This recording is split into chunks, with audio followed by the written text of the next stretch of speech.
Hey, welcome to Firescale Audiobooks. If you enjoy our audiobooks, please consider subscribing to the channel. Also, feel free to share your review in the comments section below. His eyes shot wide open. What? How are you doing that? Jack could not believe his eyes. The ground below the castle was covered in darkness. He noticed the shadow monsters, afraid of the darkness, had not stepped into the castle. An entire castle's area was under Neo's protection. The amount of divine energy and mastery of darkness needed for such feat left Jack stunned. Since when could you use darkness to this level? No, wait. I forgot to ask about it. But how did you defeat the shadow monsters inside the castle alone? I'll explain about it later. For now, let's go. Go where? Somewhere not here. Neo added. The darkness is scary to the monsters, but it's not harmful them, since it takes time to devour anything, and devouring something alive takes even longer. As soon as the monsters realize this, they'll rush in to attack us. Jack nodded with a concerned gaze. He gave the map to Neo, since he took the key, and they left the room. We need to be careful about the shadows, too, Jack spoke. Don't worry about it. All of the shadows have been defeated. Arthur's too? I saw it a few hours ago. Yeah. Jack did not ask how many of them died while they defeated Arthur's shadow. He did not want to know. How are we going to leave through that horde of monsters? Jack asked. They stood at the castle gate. Neo posed a different question instead of answering. How fast can you run? I'm pretty slow. What? We'll run through the shadow monsters. Jack was not surprised. He was getting used to Neo saying or doing batshit crazy things by now. I can summon Phantom Steed. What will you use? I'll run. What? Just summon something. Call a shadow summon for yourself. I can't use that spell. That's the first spell every shadow wielder learns after they awaken their shadow element. Neo, like Jack, was not using mask. Only shadow wielders could do that and survive inside the window connected to World of Shadow, because they were half shadows themselves. Neo did not say anything, but he found his situation weird. If he was a shadow who devoured the original Neo, he should have awakened his shadow element, but he was not able to use it. If he was not a shadow, or a shadow wielder, it did not make sense why he could survive without the mask. Jack summoned a phantom steed. The black horse had thick legs, and blue flames burned at his hooves. Jack sat on top of it. Where are we going? He asked. To the depth, level 1. You'll use the key to open the window. A sigh escaped Jack's lips. I told you I need to learn how to use the key. At my current mastery, I can't open the window, Jack said. The window closed recently. The space at its border should be unstable, and it will be easier to open. If we wait, the space will be stabilized. Besides, this is a calamity-ranked window. The monsters here will keep growing stronger. If we delay our escape, it wouldn't take long for each shadow monster to far surpass us in terms of strength. Did I tell you I hate it when you make sense like that? I don't care about you think. Yeah, sure, dear Sunder team leader. Neo's answer was mixed with lies and truth. The main reason why he was hurrying to leave was due to the corpses of his friends. The corpses of demigods would take time to start rotting, but delaying months was bound to damage them. Neo wouldn't be able to revive anyone if the corpses were not in pristine condition. So, how do we leave through that horde? It's not like they'll let us go if we ask them politely. You can use anti-debuff spells, right? Use them on me. Are you sure you want them? You look exhausted. I don't think you'll survive the strain of if I apply anti-debuffs. I'll manage. Jack clicked his tongue. He chanted spells under his breath. Black flames materialized on his palms. They circled around Neo and seeped into him before forming glyphs over his skin. As soon as Neo started to feel weak, Jack chanted reverse technique spell. The glyphs glowed. The weakness disappeared and Neo could feel endless power rushing into his limbs. His divine energy started to disappear at frightening pace. Blood trickled down Jack's eyes. You okay? Neo asked. It's my first time using so many anti-debuffs at once. Before Neo could say anything, Jack added, if you have time to worry, worry about yourself. I'll do just that. Neo stood at the castle gate. He asked Obitus to remove the debuff of his bloodline and unseal his blessing. Neo felt as if he had become invincible. He called back the darkness he was using to cover the castle. He felt refreshed, no longer forced to split his focus to protect the castle. Neos placed his hand on the hilt of the sword at his waist. The aura of death and darkness erupted around him. It condensed and condensed and condensed again until it was covering his blade. The monsters did not attack immediately. They could sense the dangerous presence around Neo. But they were too many. A few shadow monsters rushed forward, and soon the horde was running towards Neo and Jack. Neo exhaled deeply. The sword fit perfectly in his hand. It felt like an extension of himself. Obidus became happy when it senses his emotions. His synchronization with the sword increased. Neo's thumb pushed the blade slightly from the scabbard. Death and darkness coiled around the blade. In a single, fluid motion, too fast for the eye to follow, his blade flashed through the air. The auras wrapped around the blade expanded violently. The ground beneath him cracked as the sheer force of his slash tore through the mass of shadow monsters. The monsters didn't even have time to react. One moment they were charging at Neo with their clawed limbs ready to attack. The next they were cut down. The red lightning flickered. It disintegrated them in a chilling instant. For a moment, only silence remained. Neo slid his blade back into the sheath with a soft click. He resealed the blessing. The aura of death crackled around his arms. It tore his skin apart and injured him. He had overdone it. Short of breath, he turned to Jack, who was in a daze. "Wow, the hell was that?" "Let's run," Neo said. Jack commanded the phantom steed. It darted forward with a blinding speed, leaving blue flames on the ground. Jack looked behind, worried Neo could not keep up with his speed, only to notice Neo using the flying wreckages to run at a pace no less than the phantom steed. Isn't he supposed to be weak? The anti-debuffs should not have boosted Neo to this degree. It did not take long for the shadow monsters to return. Although Neo killed hundreds of them, there was no end to their numbers. The window was filled with thousands, if not tens of thousands of shadow monsters. Neo's aggressive method of killing the shadow monsters revealed their location to all of them. Unfortunately, he had no choice but to use that reckless attack to escape the encirclement. "Neo, the shadow monsters are returning." "I know. Keep going. I'll handle the monsters." Neo increased his speed and took over Jack. He slashed. The aura of death and darkness wrapped around the blade and its length by several folds. After killing the monsters, Neo returned the blade to the scabbard and kept running. "You can spam that attack? You fucking fraud. Why have you been acting like a weakling until now?" Jack shouted as he threw shadow spears at the shadow monsters. "I'll throw you into the midst of monsters if you curse at me again, bitch." Wounds appeared over their bodies at an alarming pace. They continued to slash and attack at anything that blocked their path as they rushed to the doorway of depth level 4. As soon as they entered depth level 4, Neo triggered the Essence Breath spell at full power. "Neo, stop fighting. Rest for a few minutes." "What? You are dying." "Well, I like that." "Stop, you fucking crazy lunatic." Neo's body was crumbling under the effects of the overwhelming amount of death and darkness aura he was using. He was walking on a thin line between death and life. If he pushed himself more, death would embrace him. He would die from exhaustion. But Neo never felt more clear-headed.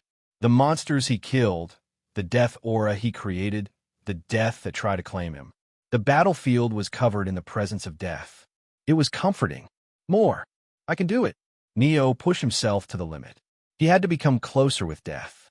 Giant bolts of condensed red lightning erupted around Neo. With every step he took, the presence of death surrounding him increased by several folds. This crazy guy. He is having an enlightenment while he is dying. Jack could not believe his eyes. He started to use darkness along with shadow spells. He had to take off the burden from Neo, or Neo would die from exhaustion. The voices spoke to him in a jarring cacophony. Jack felt like he was being devoured by the darkness. But he held on, to help Neo, to return. The pressure over the two decreased as they went down the depth levels. They reached the boundary of depth level 1 covered in blood, bruises, and life-threatening wounds. "Use this." Neo threw the vials of healing elixir, given by Academy, towards Jack. Jack caught them. What about you? I don't need them. Neo wanted to reach adept mastery in death. Healing himself would kill the enlightenment he was trying to gain.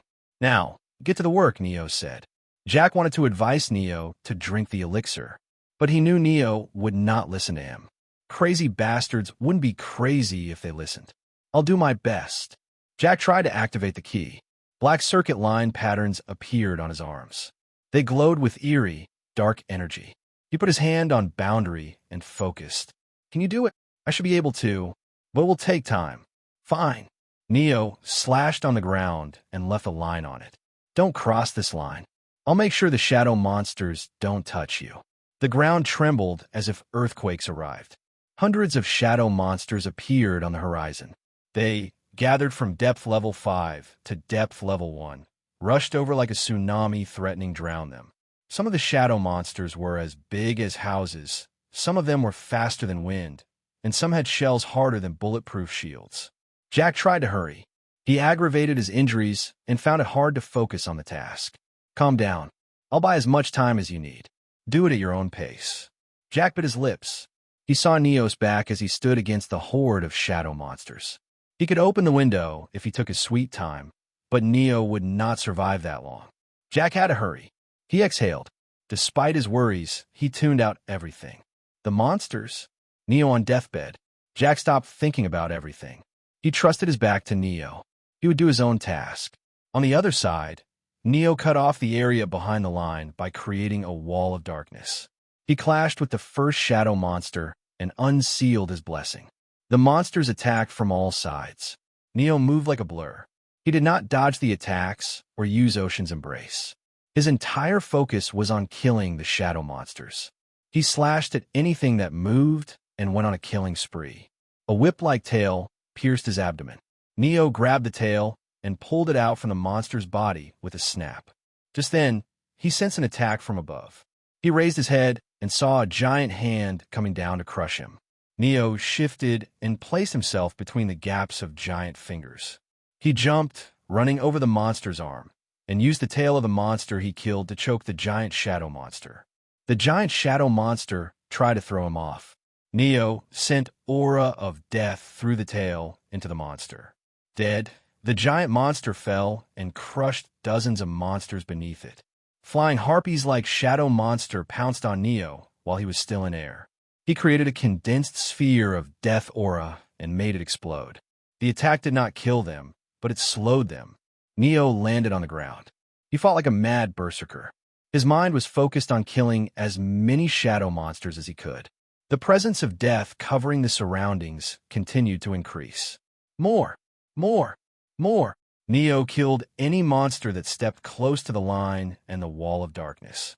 Time lost its meaning to him. He continued to fight. Suddenly, Jack's voice rang. Neo, it's done. Let's escape. The border of the window opened. However, Neo did not stop. He was immersed in the battle. The increasing death had intoxicated him. Neo did not realize his aura of death was going under massive changes. It grew more sinister, more malevolent. The entrance started to close. Neo. Jack was about to enter the battle and pull Neo when suddenly Neo raised his sword. Red lightning gathered at the tip of his blade. Its size increased until it turned into a giant orb of red lightning. The sphere looked like a fiery red sun. Neo swung his sword down. The orb of lightning fell. It hit the ground, and a beat later, exploded into a blinding blast of energy. The space twisted from the force of the attack. Anything that touched the explosion crumbled into nothingness. Neo created a coffin of darkness to shield himself and Jack. When he removed it, he saw a giant chasm. A massive hole had been punched into the ground. The shadow monsters on the other side of the chasm roared, unable to cross the enormous gap. They could only watch as Neo and Jack left the window and it closed behind them.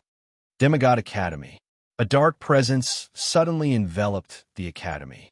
Every person could sense it. The presence increased and the sky started to crack. The low-ranked demigods, unable to handle the powerful presence, started to lose consciousness. People were dropping like flies. Charlotte issued an alarm. All mythic demigods spread out. Protect those who cannot handle the pressure. Hundreds of new emergency missions were posted in mission halls.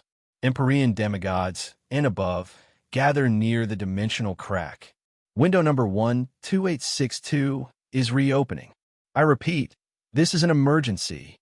Window number 12862, a dimensional crack with the potential of calamity rank, is reopening. Charlotte called her Phoenix. It flew through the sky at breakneck speed and brought her near the opening of the window. Hundreds of demigods gathered around the place. She landed on the ground. Percival, the student council president, approached her. Principal, we've mobilized every second-year and first-year student. The evacuation process is going smoothly. What about the window? The student council and several professors are already securing the perimeter. Even if a battle breaks out, we'll make sure the destruction is contained. Charlotte nodded. A closed window could not be opened easily. Only a monstrously strong demigod or a powerful monster could do that. Who was opening the window from the other side? If it was a monster, a huge battle was bound to break out. Charlotte could not help but worry. The academy would stand tall even if it was attacked by an exalted demigod. They would win against whatever was coming out of the window. However, they would incur huge losses. Is it that boy's doing? Charlotte was not able to see inside the window after it closed.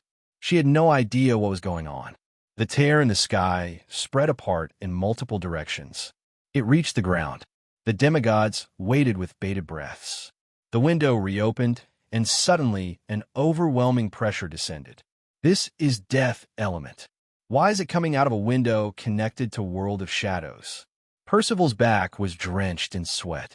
Two figures, Neo and Jack, covered in injuries and blood, walked out of the window. The window closed behind them and disappeared. However, no one relaxed. What is that? Percival frowned. Neo was the source of the ominous presence of death. The presence radiating from him was strong. Too strong. As if. Percival flinched when he tried to sense Neo's condition. Neo's heart was not beating. He was dead. Yet, he was alive. It was contradictory. His fatal injuries were a clear sign he could not be alive. He shouldn't have been alive. Ready your weapons. Percival shouted instinctively when Neo looked at him. He was afraid of the abomination he was witnessing before his eyes. No need. The boy has reached adept mastery in death element. That's all, Charlotte said. She stared at Neo and shifted her gaze to Jack, who was consciousness. Is he alive? Yes, but he needs immediate medical attention. He forced himself beyond what his body could handle. Neo answered. Charlotte nodded. She looked at the professor responsible for healing injured students. Please heal that kid. Before Gila could approach Jack, another professor, Daniel, stopped her. But Principal, what if they are shadows? We can't guarantee they haven't devoured the originals and are trying to infiltrate us. Many voiced their agreement to the Daniel's doubt. No one could believe two awakened demigods escaped a window without any help. Neo opened his mouth. Jack is a shadow wielder. He can't be a shadow. Oh, his words brought a sense of relief. The professor, Gila, approached Neo and Jack. She took Jack from Neo. After sitting on the ground and placing Jack's head on her lap, she began to heal him. Gila looked at Neo. What about you? Are you a shadow? Neo looked at Charlotte. The principal nodded and announced. Neo Hargrave's shadow did not appear inside the window. He is the original. After the principal's confirmation and the disappearance of the window, the people relaxed. The fear and anxiety in their eyes was replaced by awe and admiration. Two awakened demigods. They escaped a window, which had the potential to reach calamity rank, alone. And judging by the injuries of Neo and Jack, they could tell which of the two was responsible for the successful escape. The professors gathered around Neo. Neo Hargraves, congratulations on escaping window. You have reached adept mastery in death at such young age. Your future is bright, young man. How about you join my club? I'll help you learn about your element. Back off. You don't even use death element. I'll teach this kid instead. Neo Hargraves. It's my pleasure. Although they did not know the full story of what happened inside the window, all of them understood one thing. Neo Hargraves was a monstrous genius. While everyone was trying to talk to Neo, Charlotte coughed and leaked a bit of her pressure to warn the professors. Give the boy some space. He needs to be healed first. Only then did everyone realize Neo's physical body was dead. He was forcefully keeping himself alive after reaching adept mastery in death. But he would soon die completely. All of you can return to your posts. Neo Hargraves, come with me, Charlotte said. She summoned her phoenix. Neo climbed on its back with her. The beast's body, despite being covered in flames, was not burning Neo. It was warm. They reached the mansion of Top of Clouds and entered the study room. The principal called the puppet maids. Prepare tea for us. Understood. The puppet with silver eyes brought them tea. Neo drank it quietly. Let's settle the important topic first. How much time do you have left? Charlotte asked. A few minutes at best. Neo raised his palm. Sparks of condensed red lightning flickered around his body. Although dead, the death could not embrace him. He was manifesting the death, which came for him, outwardly and stopping it from pulling him into the underworld. Charlotte opened her mouth. The life element and holy element can't heal you since you are technically dead. The elixirs won't work either. We need to reverse time of your physical body and return it to the state before it died. Only then can we heal you. What are you trying to say, Principal? I can recommend a healer with time element to heal you. But what do I get in return? Charlotte asked as she sipped the tea. I'm sure it's Academy's job to provide healers to the students who've returned from S-rank mission. It is. But what can you do if I refuse? Neo smiled as he heard her. He could see where Elizabeth had gotten her habits from. What do I need to pay to be healed? Don't leak the news about what happened inside the window. I'm sorry, but I don't understand what you mean, Principal. Is it possible that you saw something unethical and now you are trying to bury the news? Her expression worsened. Neo knew exactly what she wanted, and he was trying to act oblivious. Lucas attack. I want you to keep quiet about it. Oh, you mean how he backstabbed me? Neo faked a sad expression. I must say, I was quite scared back then. Do you know how I felt when the heir of Zeus clan tried to kill me? Charlotte's eyebrow gave a slight twitch. She had seen how Neos forced Lucas to run away with tail between his legs. Scared? It was like saying a lion was afraid of a hyena. It was impossible. He knows he has the upper hand in the negotiations, Charlotte thought. If Neo was a normal demigod, she could have threatened him. Unfortunately, he was the little brother of Henry Hargraves, and it seemed her disciple fancied him. Charlotte could not let him die, or else there would be consequences. Neo understood this. A sigh escaped Charlotte's lips. I'll be upfront. If you reveal Lucas' betrayal, the Academy will be forced to take strict action against Lucas. The Zeus clan won't take it lying down. At best, they'll crush Hargraves Corporation to take revenge. At worst, they'll declare the Academy as their enemy and demand us to spare Lucas in order to stop a war from breaking out. There will be enormous damage to both sides. But we can avoid that if you keep your mouth shut, Charlotte said. I doubt a war will happen, Neo thought. The Zeus clan did not put too much importance on Lucas, even though he was the heir. There was a slight chance the Zeus clan would protect Lucas to save their image. However, it did not matter. Henry would protect Neo. Knowing how strong Henry actually was, Neo was not worried about any god clan. Besides, there was a high chance Elizabeth would take his side too. What if I refuse your offer, Principal? I'm immortal. I can just revive after I die. So you won't accept the deal. Oh, I will. But I want to change the terms of the negotiations. Charlotte went quiet after hearing his words. Neo smiled when he saw her confused expression. He did not want the Academy to punish Lucas. He did not want to kill Lucas either. After dying multiple times, Neo realized death was not scary to everyone. Living, even though the times were difficult, was more painful to some people. Lucas was one of those people. Neo would turn Lucas' life living hell. He would take his revenge with his own hands and not through someone else's help. He would make sure Lucas regretted making an enemy out of him. If you don't want to be healed, then what do you want?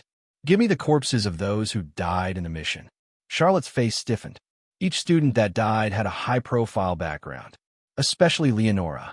She was once in a century genius. The Poseidon clan had high expectations of her. The families of the deceased had demanded the corpse of their children. It is nearly impossible to deny the families since they already know the corpses of their kids were brought back. That's not my problem, is it? You fulfill your side of the deal, and I'll fulfill mine. Charlotte's brows creased. She was stuck between a rock and a hard place. In the end, she chose the lesser evil. Fine, I'll do as you want, but I need to know why you want the corpses. A heavy pressure hit Neo. Charlotte spoke in a chilling voice. I'll kill you with my own hands if you're planning to devour those corpses. I won't do that. Then what is it? Necromancy? Charlotte believed she was right when Neo did not object. Neo, on the other hand, let her misunderstand his intentions. He had no plan to reveal the existence of the resurrection ritual. Since we've decided to go ahead with the deal, please let Nathan keep the corpses for now. I will take them from him. Neo stood up. I'll be taking my leave. Wait, take this. Charlotte threw a badge towards him. Go to Professor Daniel in Mediation Hall and get yourself healed. Neo nodded. He was about to leave when Charlotte spoke again. And keep our conversation secret, especially from Elise. Understood. Send him away. Charlotte spoke to the maids. A portal appeared beneath Neo. He smiled just before he was teleported away. It was good doing business with you, Principal. Charlotte frowned after hearing those words. She had completed a successful deal with Neo. It was the truth. However, Neo's smile made her uneasy. She felt as if she had somehow made a loss. Neo appeared inside his dorm. He looked at the badge in his hands. I'll heal myself on my own, but I guess I can use this thing to ask the professor help me awaken my time element. The corpses of Christian and others will be fine for a few weeks. Neo needed to awaken his time element. After that, he had to learn to create a frozen time prison to make sure the corpses don't rot. Fuck, it would have been easier if I could put their corpses in zero chambers. But I can't do that. The less people know about the corpses, the better. I'll have to do it myself. Neo massaged his brows. Resurrection ritual was not easy to prepare. The entire academy was within the principal's range.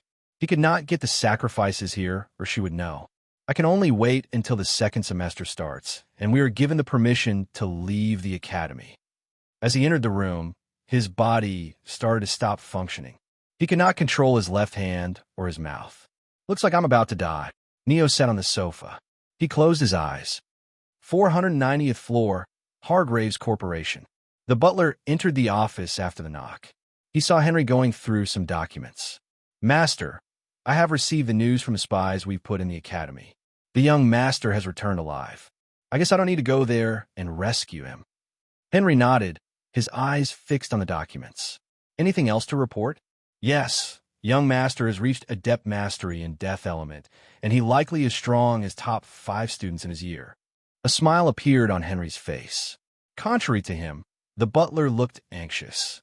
Master, if young master continues to grow at this rate, then it's fine. We'll cross the bridge when we get there. Henry cut off Sebastian before he could complete his words. He added, I want Neo to be strong enough to fight them, instead of making sure he stays weak and hoping they spare him. A sigh escaped Henry's lips. He closed the document and took out a cigarette. Fuck. Arthur's private training room, Seraphim Hall, Demigod Academy. The noises of blades clashing echoed. Arthur disappeared and reappeared around the place. He kept attacking Mars. Mars used his fists, which were as hard as steel, to block the attacks. Both of them were fighting without holding back. Their bodies were covered in bruises, and their gazes were filled with exhaustion. They had been training since the moment they returned. Felix entered the room. He noticed them training and shifted his gaze to the side. Nathan sat at the corner. His eyes were closed as he manipulated the darkness, training. Felix approached Nathan. You should take a break. I'll take one after a bit. Nathan kept his eyes closed. A sigh escaped Felix's lips. He sat near Nathan and opened the dinner. I didn't take you to be the sentimental type, but I guess the death's hit you hard. I'm not sad. Nathan opened his eyes.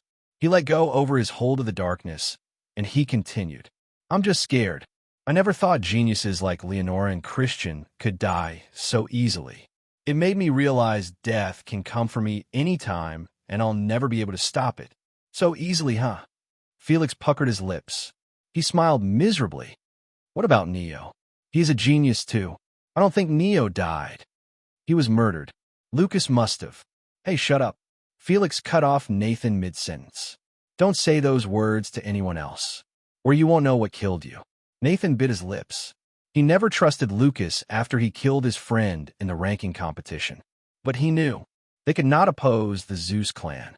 Watching Nathan's miserable expression, Felix felt his resolve strengthen. Felix hated their world where the bloodline was everything. The person's fate was decided before they were born. The weak had no right. Felix would change the accursed system, even if he had to kill the gods. For freedom. For equality. Lucas' room, Seraphim Hall, Demigod Academy. Lucas. Harrison rushed into the room. He was breathing heavily after running for a long while. Huff, he is alive. Lucas put down his knife and looked out of the kitchen. Neo Hargraves has returned. He successfully rescued that shadow wielder and came back. I see. Lucas smiled. Lucky for them. He wiped his hand on the apron and focused on cooking. Why are you so calm? What if he reports you? Harrison, that's not for you to worry about. The clan elders will handle the aftermath. Harrison was stunned at Lucas' attitude. Before he could argue back, Lucas added, Don't ask unnecessary things. Just do as you were told, and keep your mouth shut if you don't want to get discarded like Morgan. Willow Mansion, Forest of All Beginnings, Underworld. Neo appeared in the garden of Paymon's mansion. He exhaled. He gained the death elemental vision after he reached adept mastery. The thick amount of death in the underworld surprised him. After looking around, he entered the mansion. He found Paimon and Barbados in the open hall. The two Grim Reapers were sitting on sofa, sipping tea. Paimon was smiling as usual. Barbados, on the other hand, seemed angry. Would you like some tea? Paimon questioned. Yes, please. She prepared the tea with finesse. Her movements were graceful and precise. Why did you return to the underworld, child? I believed you would meet the Sphinx as soon as possible and try to complete the third trial. I'm here to fulfill the contract. Neo's words made Paymon's smile deepen. It doesn't look like you are afraid of losing your godblood. Don't you regret it? If you did not fight to protect your friend and instead escaped on your own, you would have never needed the blessing. In the end, you could have completed the mission without sacrificing your godblood. She watched Neo with interest, wanting to know his answer. Neo opened his mouth. I don't regret it. Jack was my teammate. I was the one who brought him to the window. He was my responsibility. Neo exhaled. I never sacrificed my godblood. I used it to rescue my friend. His answer made Paimon chuckle. She turned to Barbados. See, I told you. The child is grown. He can handle the responsibilities that come with a blessing. Barbados continued to stare at Neo. Oh, great child of Monarch. Do you realize the cost of your sacrifice? We commend your bravery and brotherhood, but we cannot praise you. Not when you have decided to squander Monarch's precious blood. Barbados was not angry with Neo. He was proud of Neo's decisive mentality. It showed Neo put thought into his actions before doing anything and stood by his decision, even if they had consequences. Paimon coughed. Should we begin? Yes. Please close your eyes, child. Neo followed her words. He sensed Paimon going behind him. She unbuttoned his collar button and tugged his shirt off his shoulder. Suddenly, Neo felt two sharp objects burrowing into his shoulders. He almost screamed, even though he was used to pain, and felt his soul burn. After a few seconds, the sharp objects were removed. Something cold and soft licked his bleeding shoulder. The injury and pain disappeared as soon as they had arrived, and Neo felt a soothing sensation surging through his body. It was addicting. Thank you for the meal, child. It's been decades since I drank Monarch's blood. Neo opened his eyes. He was stunned when he saw Paimon return to her seat. She was no longer a bag of bones, but a beauty with milk-white skin, golden hair, and blood-red eyes. Her fangs were revealed when she smiled. Did I surprise you, child? She chuckled at his speechless reaction. Neo spoke after a few moments. I don't feel much different. Did you really take my godblood? Indeed, I did. Your stats haven't changed, which is why you don't feel different.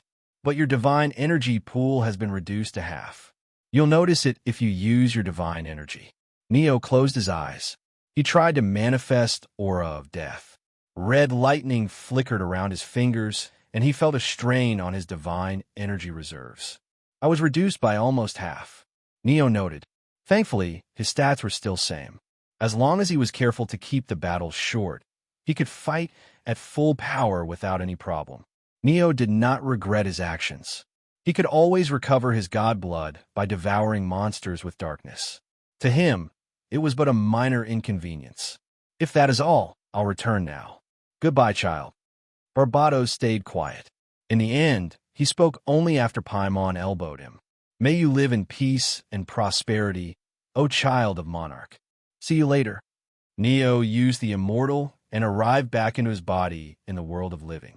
Neo revived, opened his eyes. A burning sensation surged through his body.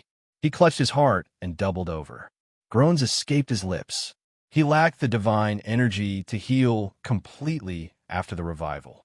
The torturous pain nearly knocked him out when suddenly Neo felt someone place their hand on his back.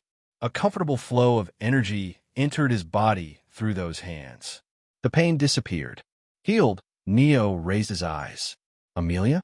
What are you doing here? I came to check on you. She scratched her cheeks. After helping him sit on the sofa, he prepared a drink for him. Thanks. Neo sipped the drink. But how did you enter the room? I'm sure I locked the door. Neo, congrats on completing the mission. Amelia, don't change the topic. Mom gave the keys to me. Why does she have keys to my room? She has the keys to my room too. Amelia stared at him in annoyance. You should be happy you don't need to share the bed with her. She sleeps with you? Yes, and she... Amelia let out a subdued, frustrated scream. I can't sleep with her. She hugs me too tightly. I haven't slept properly a day since she came here. Neo placed the empty cup on the table. Why didn't she come to meet me herself? She doesn't want to meet you right now. Mom's frustrated she couldn't help you. Amelia sighed. She is thinking she failed you. What? Don't ask me what goes through her head. Amelia shrugged. She stood up. I came here to check up on you.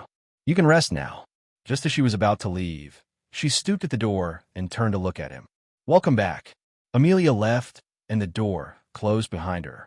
Neo massaged the back of his neck. I guess I need to buy a new lock. After taking a bath, he slept.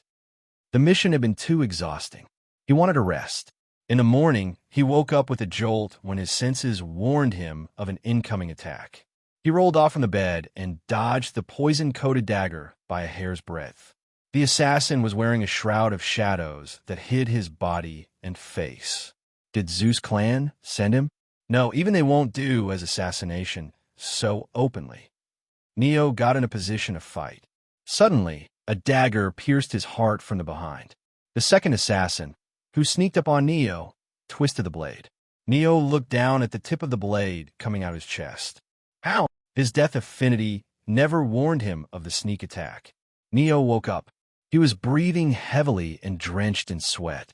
Looking around, he noticed it was only midnight. Was it a dream? He grabbed his forehead. It was too realistic to be a dream. The faint headache made it hard for him to think straight. Hearing the voices, Neo realized it was not a simple dream. It was a hallucination created by the darkness. Seems like I overused the darkness during the mission. I can't control it properly anymore. The volume of the noises increased. Neo could not sleep. The hallucinations of the assassins began to appear in front of his eyes while he was awake. He groaned. His head felt like it would explode. Amidst the countless voices speaking to him, he heard the voice of Obitus. Hold me, Neo. The sword called out to him. Neo found it hard to concentrate. He bit his lips and tried to look around the room. The hallucinations made it hard for him to find the sword. One moment he was falling from the sky, the other he was burning alive, and suddenly he was fighting the assassins. Neo, move to the right. Continue forward. The sword guided him through the hallucinations. He reached the place where the sword should have been. Yes, now grab me. Neo held the air in front of him.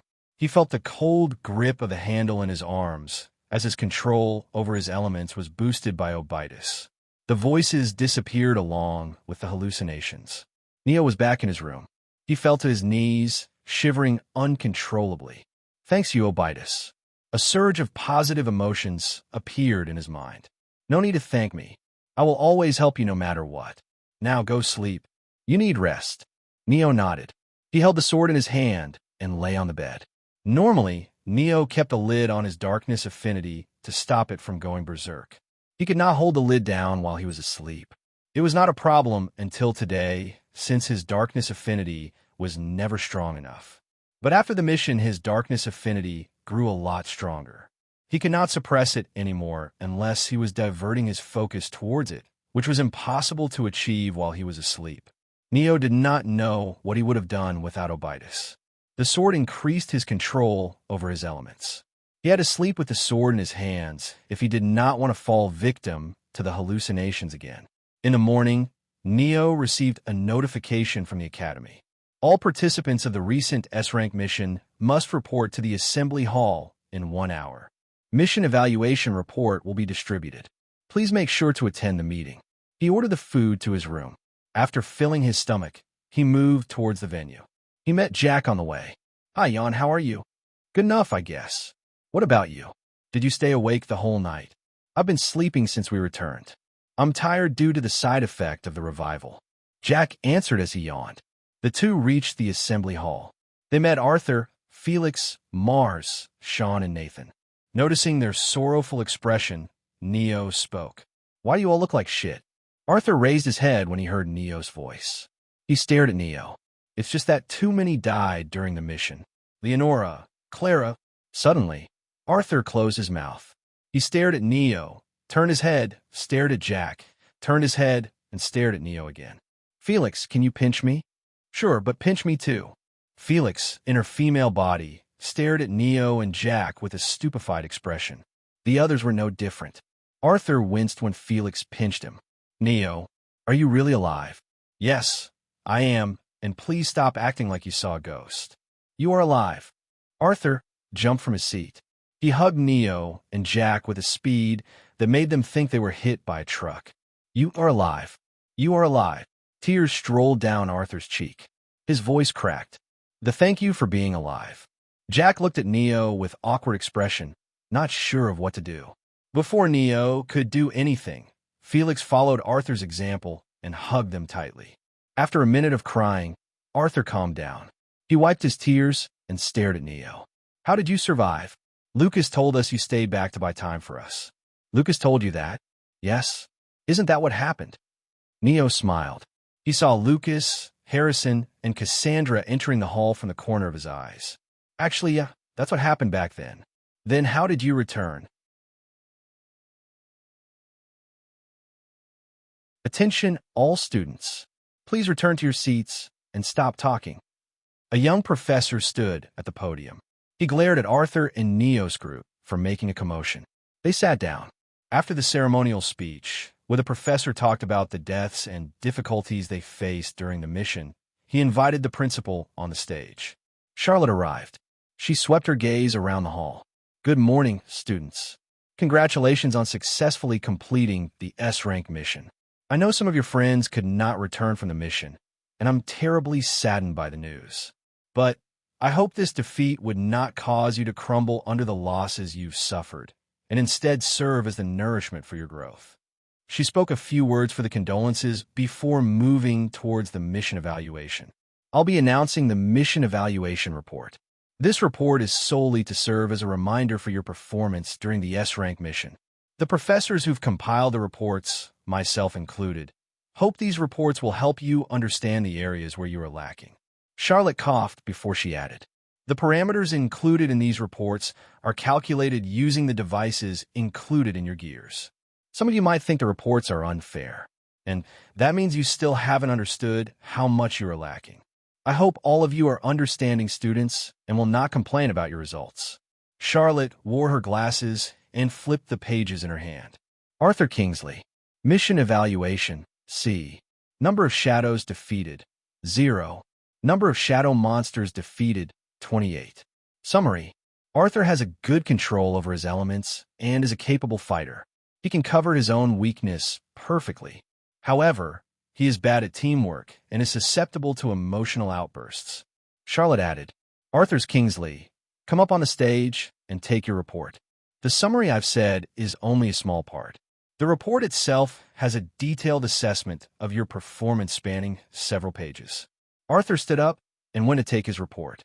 After he returned, Charlotte continued. Mars Everhart. Mission evaluation, B+. Number of shadows defeated, 0. Number of shadow monsters defeated, 42. Summary. Despite being a proud student and one of the strongest demigod among his peers, Mars repeatedly showed his calmness by following his team leader's orders even though he wanted to do otherwise. His performance of protecting his 2 teammates on depth level 2, while the others went to depth level 3, was exceptionally noteworthy. Mars took his report. Charlotte continued. Harrison D. Valemont. Mission evaluation, C. Number of shadows defeated, 0. Number of shadow monsters defeated, 20. Summary. Harrison has a good grasp of his techniques, and he has shown his potential for further growth. His biggest flaw, however, is his pride. He fought his shadow alone, even though he could have asked for help, and was nearly defeated. Harrison grunted when he heard the report. He turned his head to stare at Neo for a short moment before taking his report file. Lucas D. Valemont. Mission evaluation, B+. Number of shadows defeated, 1. Sean's shadow. Number of shadow monsters defeated, 17. Summary. Lucas' ability to use portals assisted the team greatly. Without him, the mission would have been at least 10 times more difficult. His compassionate nature, which led him to help his team leader in rescuing Jack, is the only mistake he did during the mission. Going on a suicide rescue mission that put the rest of team's life on the line is not commendable. Lucas stood up with a smile. He took the mission report and returned to his seat. Nathan Darkholm. Mission evaluation, A. Number of shadows defeated, 0. Number of shadow monsters defeated, 12. Summary. Nathan's scouting ability with his shadow summons is one of the most important reasons for the mission's success. He made almost no major mistakes, and his biggest contribution is locating Lucas' shadow. Nathan broke into a smile when he heard his report. After taking his report file, the group gave him thumbs up. He looked at Neo, mouthing thanks, since he knew he only followed Neo's orders. Sean Brown. Mission evaluation, F. Number of shadows defeated, 0. Number of shadow monsters defeated, 25. Sean's careless during the battle nearly caused the team their life. Due to the confidentiality clause, we will not be disclosing his errors. However, Charlotte raised her gaze from the file. Her powerful pressure hit Sean, and he almost screamed. Sean Brown, if you repeat a mistake like this again, you will be expelled and charged with attempted murder. I understand, Principal. He stood up with downcast eyes. The group did not ask what Sean had done. They had an idea of what happened during the battle, but since Arthur had apologized in place of Sean, they had to let go of the matter. Jack Hama. Mission evaluation, D+. Number of shadows defeated, 0. Number of shadow monsters defeated, 152. Summary. Jack was defeated at the beginning of the mission. His shadow monster count was taken from the Neo Hargraves device. Although the number of shadows monsters he defeated is useless since it did not contribute to the mission, we can see the untapped potential in Jack Hama. We recommend him to undertake more challenging tasks to help unlock that potential. If he can do that, Jack Hama will surely become a renowned figure in the future. Felix, Arthur, and Mars stared at Jack with stunned expression. 152, seriously? Felix questioned. Jack let out an embarrassed smile. His evaluation grade was second lowest amongst his peers. However, he couldn't help but smile. The mission made Jack understand he was not as weak as he thought himself to be. As long as he could overcome his cowardice, he could do more and be more. Cassandra D. Langley. Mission evaluation, D+. Number of shadows defeated, 0. Number of shadow monsters defeated, 19. Summary. Cassandra's performance during the mission was average. She neither excelled nor made many mistakes. However, we would recommend she does not let her arrogance cloud her eyes and follow the orders from her higher-ups without prejudice. Cassandra snorted and went up to take the report. After almost everyone's report was done, Charlotte looked at Neo. He was the only one left. She opened her mouth. Neo Hargraves. Neo Hargraves. Number of shadow defeated. 3.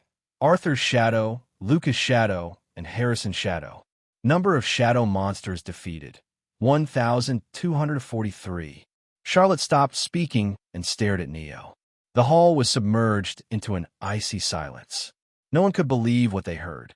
Neo alone defeated 3 of the strongest shadows and killed more than twice shadow monsters than all of them combined. Surprisingly, no one objected to the report. After hearing what happened during the mission from Nathan, they had guessed Neo was stronger than he revealed. Nonetheless, the contents of the reports were beyond their imagination. Jack opened his mouth. I thought the team defeated Arthur's shadow together. I did it alone. But you said...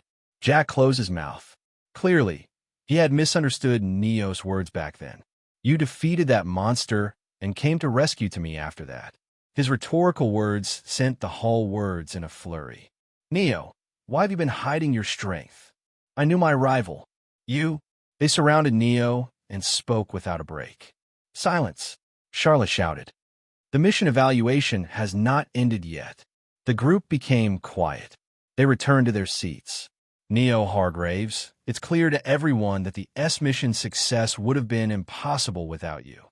However, you failed miserably as a team leader. You left only 3 members at depth level 2. Did it occur to you what would have happened if a shadow managed to sneak past you into depth level 2? Those 3 could have died and your path of retreat would have been blocked. You failed to make proper use of Mars Everhart. Despite being one of the strongest demigods in the mission, he barely had any opportunity to make use of his strength. You did not take into account the probability of Lucas' shadow appearing when you entered the window. Your carelessness led to death of Gwen D. Langley, Kendrick D. Valemont, Clara Brown, and Jack Hama. You failed to pursue Leonora Von Villiers and took her to depth level 3 when she was in no condition to fight. Your lack of decisiveness led to the death of a once-in-a-century genius. After the first defeat against the Shadows, you should have retreated and left the window. But you did not. Instead of low-risk and low-reward scenario, you took the high-risk and high-reward path, which led to death of multiple students. Your death affinity was an important technique to detect the ambushes. It could decide the life and death of an entire team. Even after knowing this, you left the team and proceeded to go towards depth level 5 alone to rescue a teammate who might or might not have been alive. It needs to be mentioned you had no surefire method of defeating Arthur's shadow. You gambled with your life and the entire team's life. Mission evaluation, F-. Her words made the group's face harden. None of the mistakes were Neo's alone. All of them were to be equally blamed.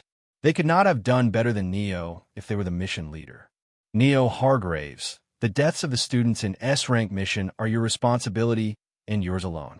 Do you accept the mission evaluation? I do. Charlotte smiled. Good. It seems you understand your own weaknesses. Take this report as a lesson and improve as much as you can.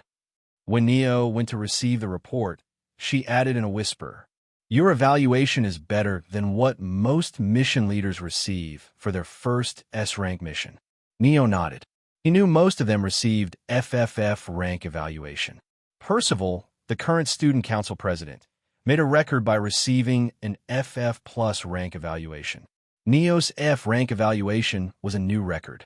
However, Neo was not satisfied with it. Just because others failed didn't mean he had to fail too. He could have done better. He should have done better.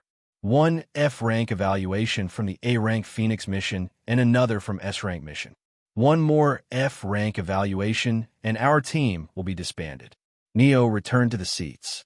After another speech, Charlotte ended the mission evaluation ceremony. The group left the assembly hall. Neo was bombarded with questions. He decided to leave when the questions seemed like they would continue on forever.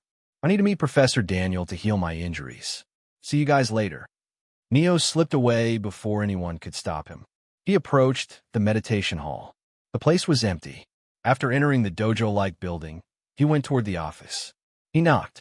Professor Daniel? There was no reply. He knocked again, louder. Professor Daniel, I was sent to you by the principal. Stop crying. I'm opening the door. The door opened. Professor Daniel stood at the door and stared at Neo. Why are you here? You seem to be already healed. I wanted to ask if you could help me awaken my time element. Of course, I'll compensate you. Professor Daniel took a good look at him. Before he could speak, a voice flowed from the office. Daniel, who is there? No one important. He turned to Neo. Wait here, I'm busy right now. Professor Daniel shut the door at Neo's face. Neo sat on the seats outside on the corridor. The sun reached the peak and hid behind the horizon after a few hours. The voices from the office disappeared.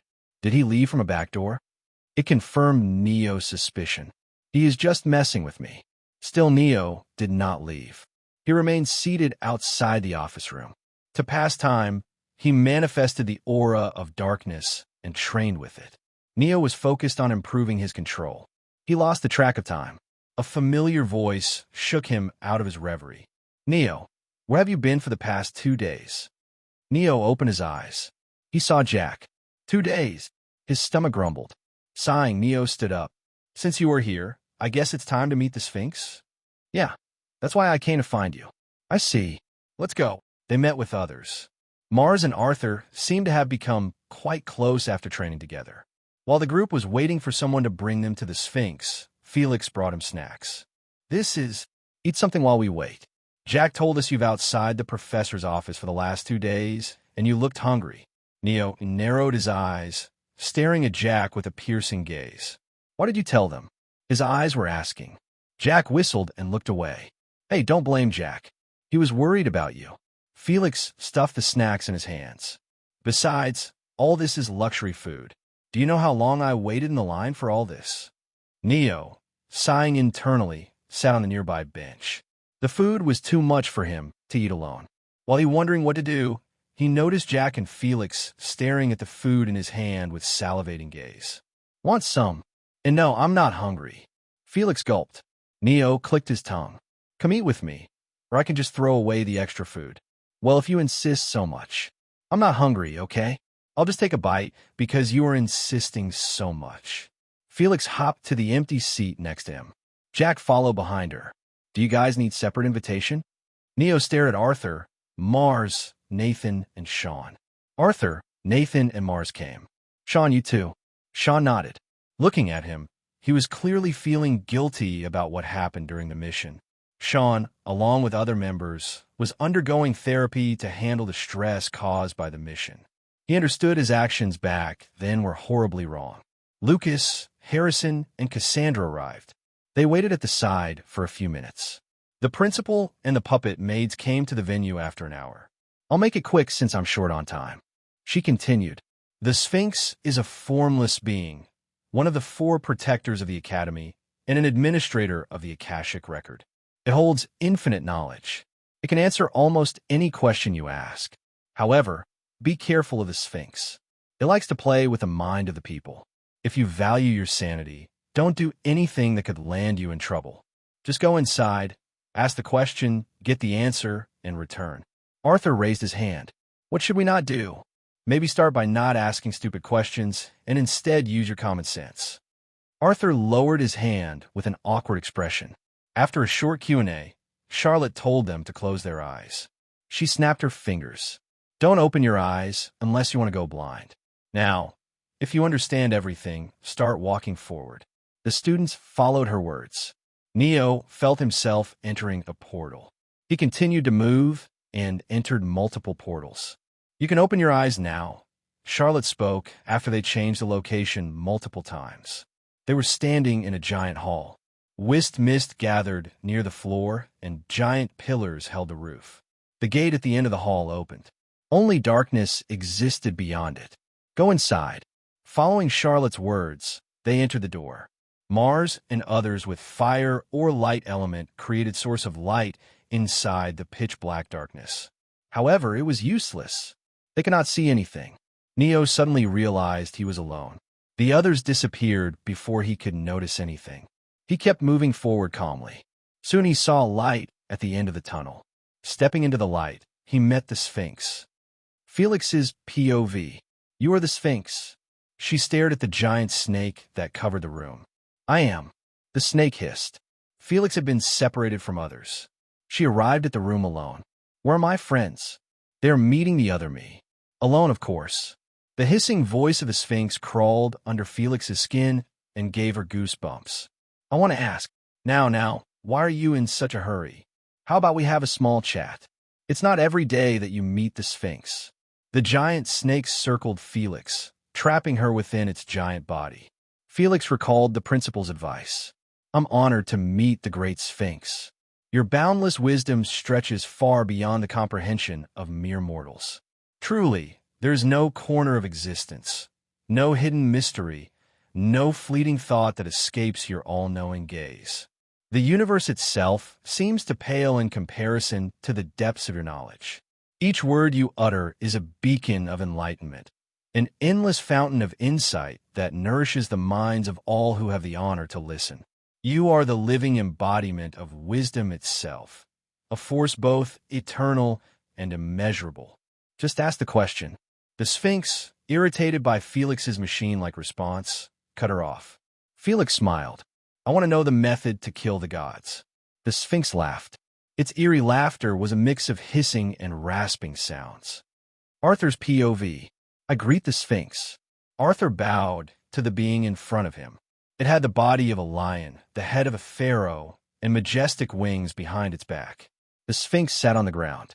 One of its front legs rested over the other with regal grace. What is your question, child? Arthur realized the Sphinx was not trying to do idle talk. He wondered if the principal's advice was wrong or the Sphinx was not interested in chatting with him. I want to know why I've been given the name Kingsley. Oh, you're not going to ask about the whereabouts of your father. Arthur flinched. He became wary. How do you know about that? I know everything, child. I know you were raised by your grandfather alone on a mountain. I know what kind of life you've lived until a few months ago. I know why your grandfather mysteriously disappeared. And I know why you were searching for. Shut up, Arthur shouted. He was breathing heavily. His eyes shook. Are you not going to ask about your father because you want to find him yourself? The Sphinx smiled. Arthur glared at it. Just answer the question I've asked about. I thought you would attack me if I poke you a bit. Seems like the mission taught you an important lesson. What? Arthur felt something was weird with Sphinx's words. Did you put that mission up to help you grow through the loss of your friends? You. Arthur lunged at the Sphinx, his daggers drawn.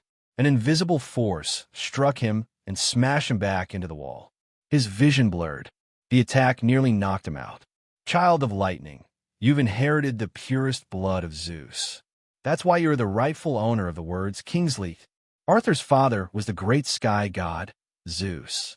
The news would have shocked him if it was not for the current circumstances. They died because of me.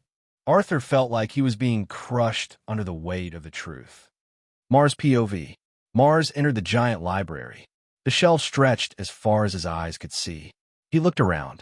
Each book contained a different spell, a different technique, a different knowledge. However, all of it was useless to him. His cursed body could not use anything. Suddenly, a voice spoke to him. Ask your question, child. Mars looked around. He could not find the Sphinx. No need to search for me. This form is your visualization of me. In my current state, I'm omnipresent. I'm knowledge itself. The Sphinx chuckled. It's been a long time since someone thought so highly of me. Mars felt as if the air was talking to him. He could feel the faint presence of Sphinx all around him. Speak, child. What is it you want to know? Mars could feel his heart loudly thumping in his chest. He opened his mouth. There was no hesitation in his words. I want to surpass the Supreme. This was it. The moment he had been waiting for. You cannot surpass the Supreme. It's impossible for you. The Sphinx's words struck him like thunderbolts. Silence. For a moment, Mars felt everything came crumbling down. Just for a moment. He quickly composed himself. It was not the first time his hopes were crushed. Child, I will allow you to ask another question. The Sphinx's words were generous. But Mars felt it. The Sphinx's ill-intended excitement. It wanted to see how Mars would crumble. Unfortunately for the Sphinx, he had long learned to keep moving forward no matter how thorny his path was. Oh, great Sphinx, from your words, it seems the method to surpass Supreme exists, and I cannot use it. That's the truth, child. The method is useless for you. Mars bowed. I want to know the method, oh great Sphinx. Even though you can never surpass Supreme, child, you should change your question. Chasing after an impossible dream is not worth your life. Please, O great Sphinx. Sigh. If that is your wish, then. The Sphinx decided to answer Mars' question. Lucas POV. Lucas entered the massive room. He saw the baboon, a type of monkey, resting on the stone in the center of the room. A giant blue cube, made of millions of smaller glowing cubes, floated in the sky. Its Akashic record, the baboon spoke. It smiled. Greetings, heir of the mighty Zeus clan. Or would you prefer puppet of the mighty Zeus clan? Contrary to the Sphinx's expectations, Lucas' smile did not crack. He gave a pretentious bow. It's my honor to meet the omniscient Sphinx. The baboon licked its lips, irritated by Lucas' smile. I don't like to talk with those who are the same as me. Just ask your question and leave. You are far too generous to compare my inconsequential self to someone as great as you, O Sphinx. I humbly thank you for your kind words. Yeah, hurry up. I want to know. Lucas raised his head to stare at the giant cube in the sky. Why is the Akashic record being created? The Sphinx's smile disappeared. What? I want to ask the purpose of creating the... It appeared behind Lucas and grabbed his neck. Who told you that the Akashic record is still incomplete? Oh, Sphinx, please calm down. Don't test my patience, brat. The Sphinx tightened its grip around Lucas' neck. Tell me, who told you about the Akashic record's truth, and how much do you know? I know nothing. My question was born purely out of curiosity. Lucas' face reddened. He could not breathe. After a few moments, the Sphinx let him go. It could not kill Lucas unless it had the proof that Lucas' question was born out of malicious intent towards the Akashic record. Will I receive an answer? Growling, the baboon scratched its head in a mad frenzy. Just when it seemed the baboon would not answer, it opened its mouth. Akashic record is the compendium of all knowledge we've gathered. The internet is but a small part of its true ability. Akashic record is hope itself. Neo's POV. Neo stepped into an empty hall. He did not see the Sphinx. An unfamiliar voice flowed into his ears. This is interesting. Although everyone knows I'm formless, they end up associating me with an image, even if that image is formless itself. I did not think I would meet two students today who did not associate me with an image. A table appeared in the center of the hall. Sphinx, in a body of a man, wearing a suit and a faceless face, sat on one of the two chairs. It beckoned Neo to take the other seat in front of it. I hope this form is acceptable. I have no problem with it. Both of them became quiet. Neo opened his mouth after a few minutes. Why aren't you saying anything? I thought you liked to talk. I'm observing you. The Sphinx leaned over the table. Who are you? It stared at Neo in the eye. You're not supposed to exist. The S-rank mission I posted was meant to kill all but 5 participants. Not only did the composition of the teams change, more than 7 survived and the future changed completely. The Sphinx leaned back. It drummed its finger on the armrest and continued. Everything has been different since a while back. Elizabeth de Beaufort is alive. Morgan de Montaigne is not the ruler. The attack planned by the head of Mystical Fauna Reserve was thwarted a year earlier, and now the S-rank mission too. The future is not flowing as how it is supposed to flow. I was suspicious of what was causing the changes. It's you, isn't it? The one who is changing the predetermined future, the Sphinx said. I'm clueless about everything you just said. Neo shook his head. I'm living my life normally. You aren't changing the future purposefully? I don't know the future. How can I change it? That's even weirder. The Sphinx continued. Neo Hargraves, you don't exist in the Akashic record. Not in the past. Not in the present. Not in the future. You are absent in the predetermined timeline recorded in the Akashic record. But you exist here in reality. Your presence itself is causing the changes. Forget it. Doesn't look like you know what is happening either. Are you going to kill me because I'm changing the future? MHM. Listening to your words, it's clear Akashic record can predict the future. Are you planning to eliminate me since I'm a variable to the predictions? Neo knew the answer. He asked a question to make sure he looked innocent. No, I don't care about the future. Our Akashic record isn't made to predict the future. That's just a side effect. The Sphinx realized it had spoken more than it should have. It decided to change the topic. What is your question? inheritor of death. I want to learn about emotions. That's too broad a topic, no? Tell me why you want to know about emotions, so I can phrase the answer to match your needs. It's to increase my mastery over darkness. The Sphinx nodded. Sacrifices to the darkness and understanding what you need to sacrifice. Did the angels of death tell you learn about them? Yes. I can answer your question. You're not the first person who wants to know this, but, answer me, inheritor of death. Do you really think the darkness asks for sacrifices in return for the powers it bestow? Neo did not understand why Sphinx asked the question. He thought about it carefully. It was darkness' nature to devour. It demanded sacrifices. That was what he learned from his experience with darkness, and Paimon told him the same. Yes, it does. I think so at least. I see. The Sphinx nodded. You are following the teachings of your teacher. Before Neo could ask why it questioned him, it snapped its finger. I'll show you 4 visions and ask a question at the end of each vision. By the end, you will learn what emotions are. Is this a test? Yes and no. It is a test, but it's very easy. No can fail it, and will give you the answers you need. Neo frowned. Can't you answer my question normally? I can give a vocal answer, if you want, instead of teaching you about the emotions through the visions. Of course, the visions will teach you a lot more. The choice is yours. Suddenly, a window appeared before Neo. Quest. Answer all 4 questions of Sphinx. 0/4. Reward.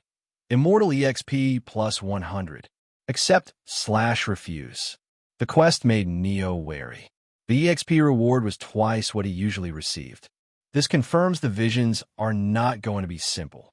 This damned Sphinx wants to play with me. In the end, Neo accepted the quest. 100 EXP was enough for him to reach grade 3 awakened. The Sphinx was anything but a liar.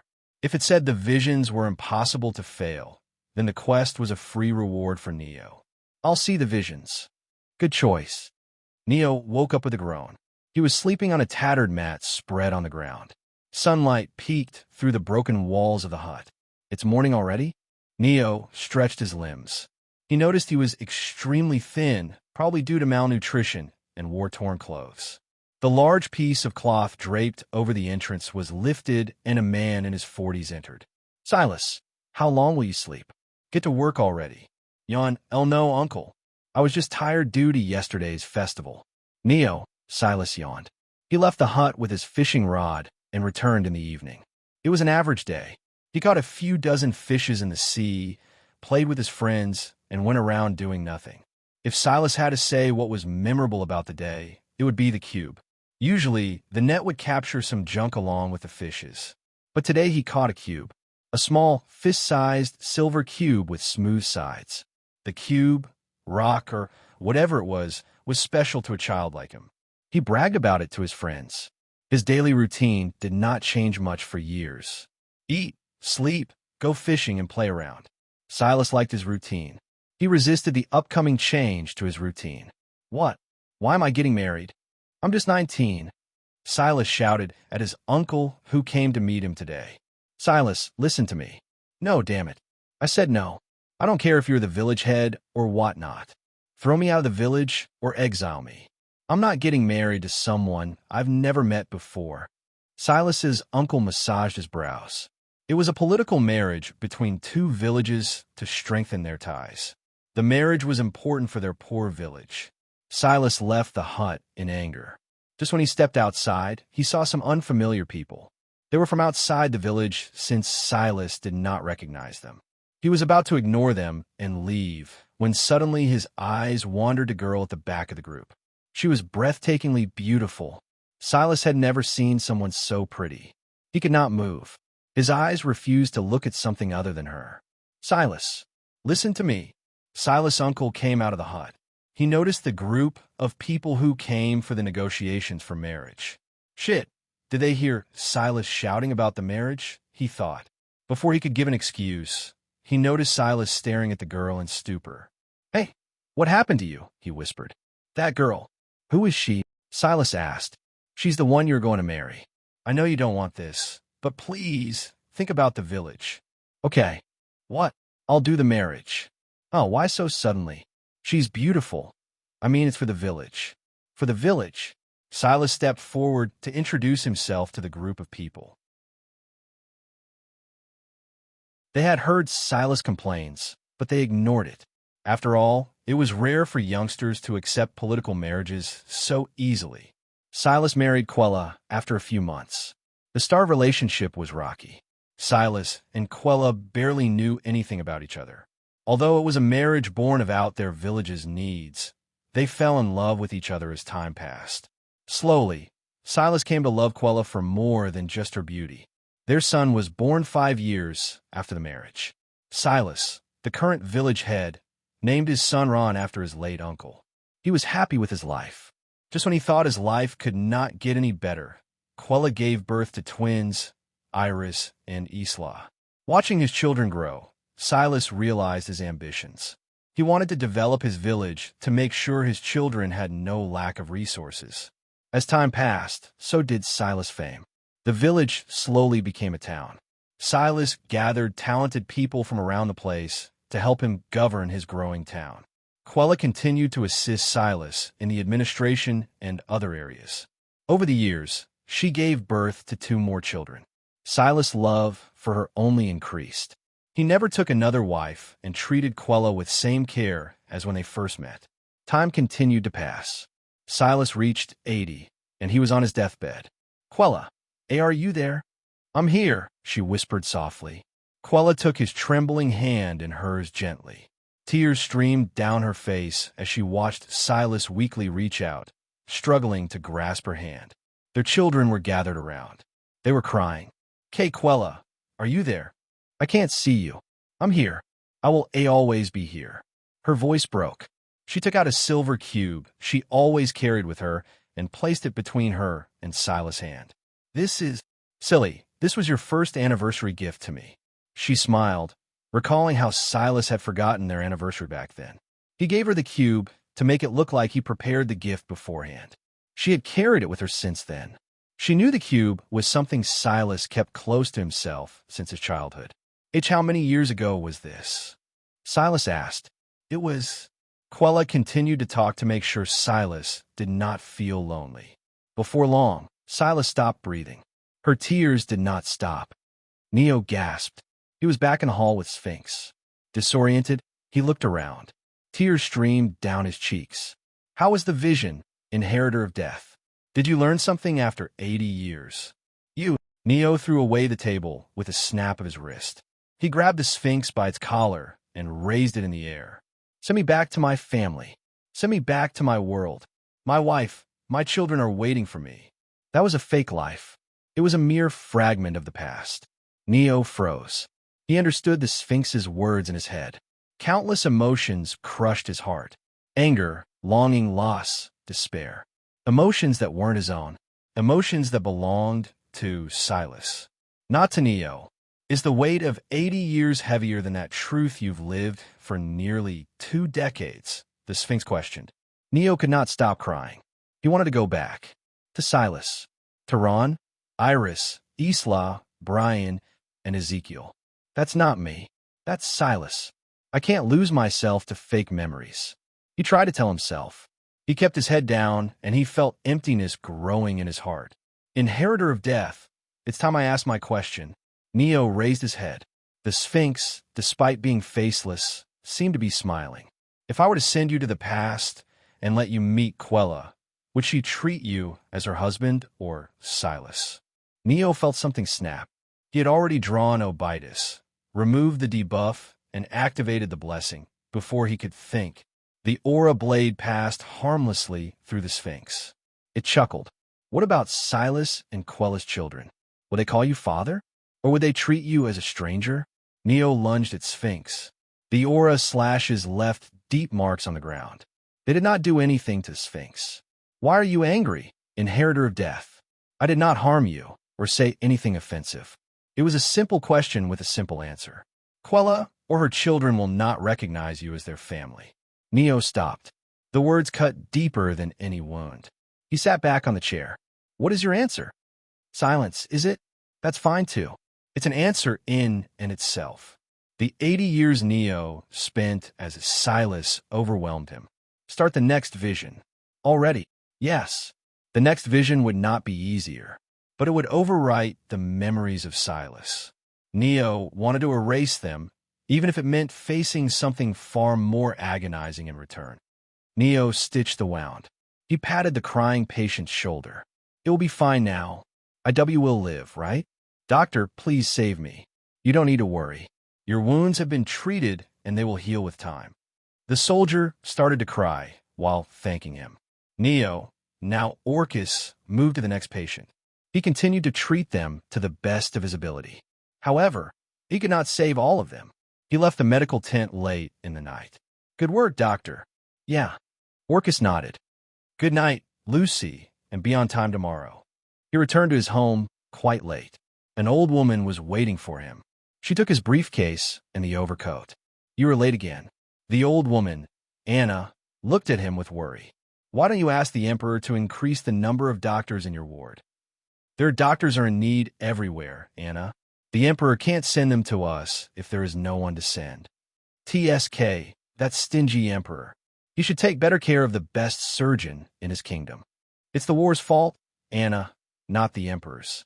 And I'm nowhere near as good as the best surgeon. Even the old man Dazai is better than me. Dazai will kick the bucket soon. You'll be best in due time."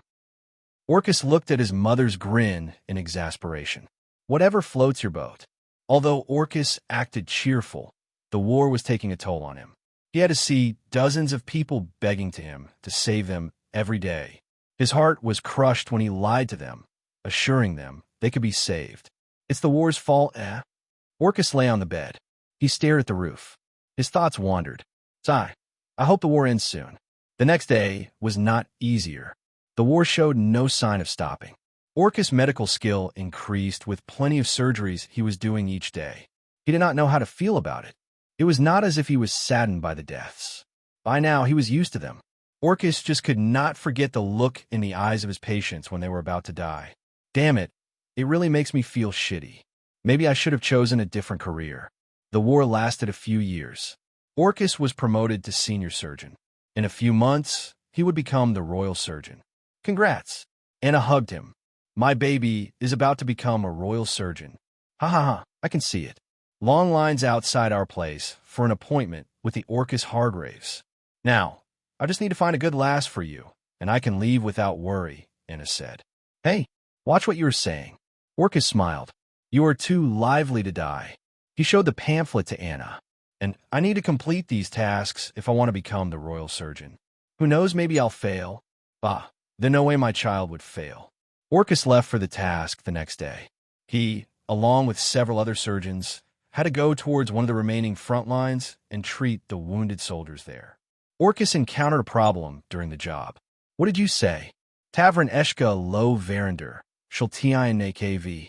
"Oh shit." Orcus stared at the woman, who looked like someone from his kingdom, thanks to her silver hair, with anxious gaze. "Please, tell you can understand my words. Please." "Ora led den. Froska. Ml disaru vio reelan. Kashtan val arindo." Although her words were sharp, she was too weak and could barely speak in a whisper. Only Orcus heard her. He closed his eyes. Damn it. The woman was a soldier of the enemy kingdom. Those idiots rescued her due to her hair, didn't they? One of the nurses approached her. "Dr. Orcus, is there a problem?" "That." The foreigner woman glared at the nurse. Orcus used a cloth to shut her mouth before she could say anything. He spoke to the nurse. "This patient seems to have received a shock. Bring me." He listed the name of the herbs. After the nurse left, Orcus removed the cloth from the woman's mouth. Looking at her not being a bit thankful, he sighed. "Do you know I just saved your life?" "Wait, you do? I thought you couldn't understand my language." Kalen Frisha Dvorith. Orcus did not understand a word. Still, he could guess what she meant. "You understand a bit of it?" The woman nodded. After treating her wounds, Orcus left the tent. He sighed. "I really fucked myself over by saving her. Damn this doctor's ethics." The war on the remaining front lines ended in a few weeks. While he was there, Orcus did his best to make sure no one realized the woman was a foreigner. They returned to their kingdom's capital along with the soldiers and the yet-to-be-healed patients after the final battle ended. The administrator demanded a report from Orcus when he said he would take the foreigner woman with himself. Are you saying you are taking Vanessa? Yes, Vanessa, with you because she has not been healed yet. I did say that. What about her family? She is orphan. Husband? Relatives? Nothing. No. The administrator turned to Vanessa, the fake name Orcus gave her since she refused to share her real name, and asked, "You have no problem going with Dr. Orcus?" She is a mute. Orcus answered instead of Vanessa, and I've asked for her permission already. She would have been refused by now if that was not true. The administrator took a good look at Vanessa. Her starry silver hair, small nose, red lips, and proportionate figure made the administrator drool. Can I get the permission, Sir Administrator? Orcus stepped in front of Vanessa, shielding her with his body before she decided to punch the administrator. TSK, I can see why you want to take her with yourself. The administrator stamped the documents. After they left the tent, Orcus noticed Vanessa staring at him. "Sigh, I'll help you return to your country. Just follow me until then. Please, because if you get caught, my head will go flying with you." He returned to his home. Anna was waiting for him. The whole neighborhood was gathered with firecrackers and boards ready to celebrate his homecoming. Congratulations, Orcus. Your promotion to royal surgeon has been. Anna noticed Vanessa walking closely behind Orcus. She blinked before she shouted enthusiastically, "My baby has brought a girl home. He is not a boy anymore." Vanessa flinched when she heard the loud noises of the firecrackers. She grabbed Orcus' arm. Orcus massaged his brows.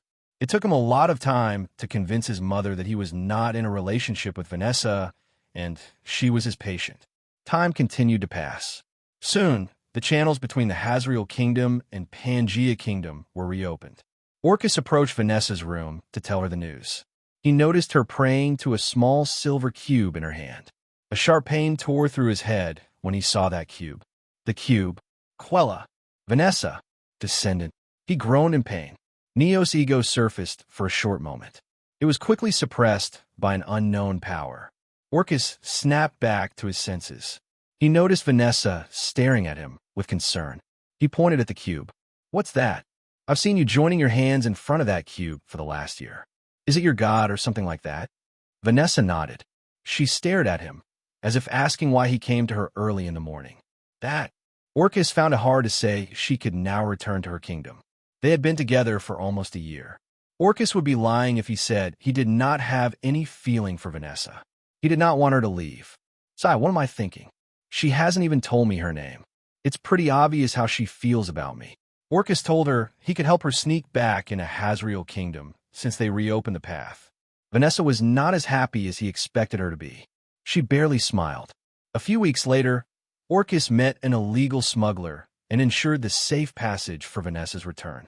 He felt melancholic when she left without even revealing her name to him. "Why do you look so down?"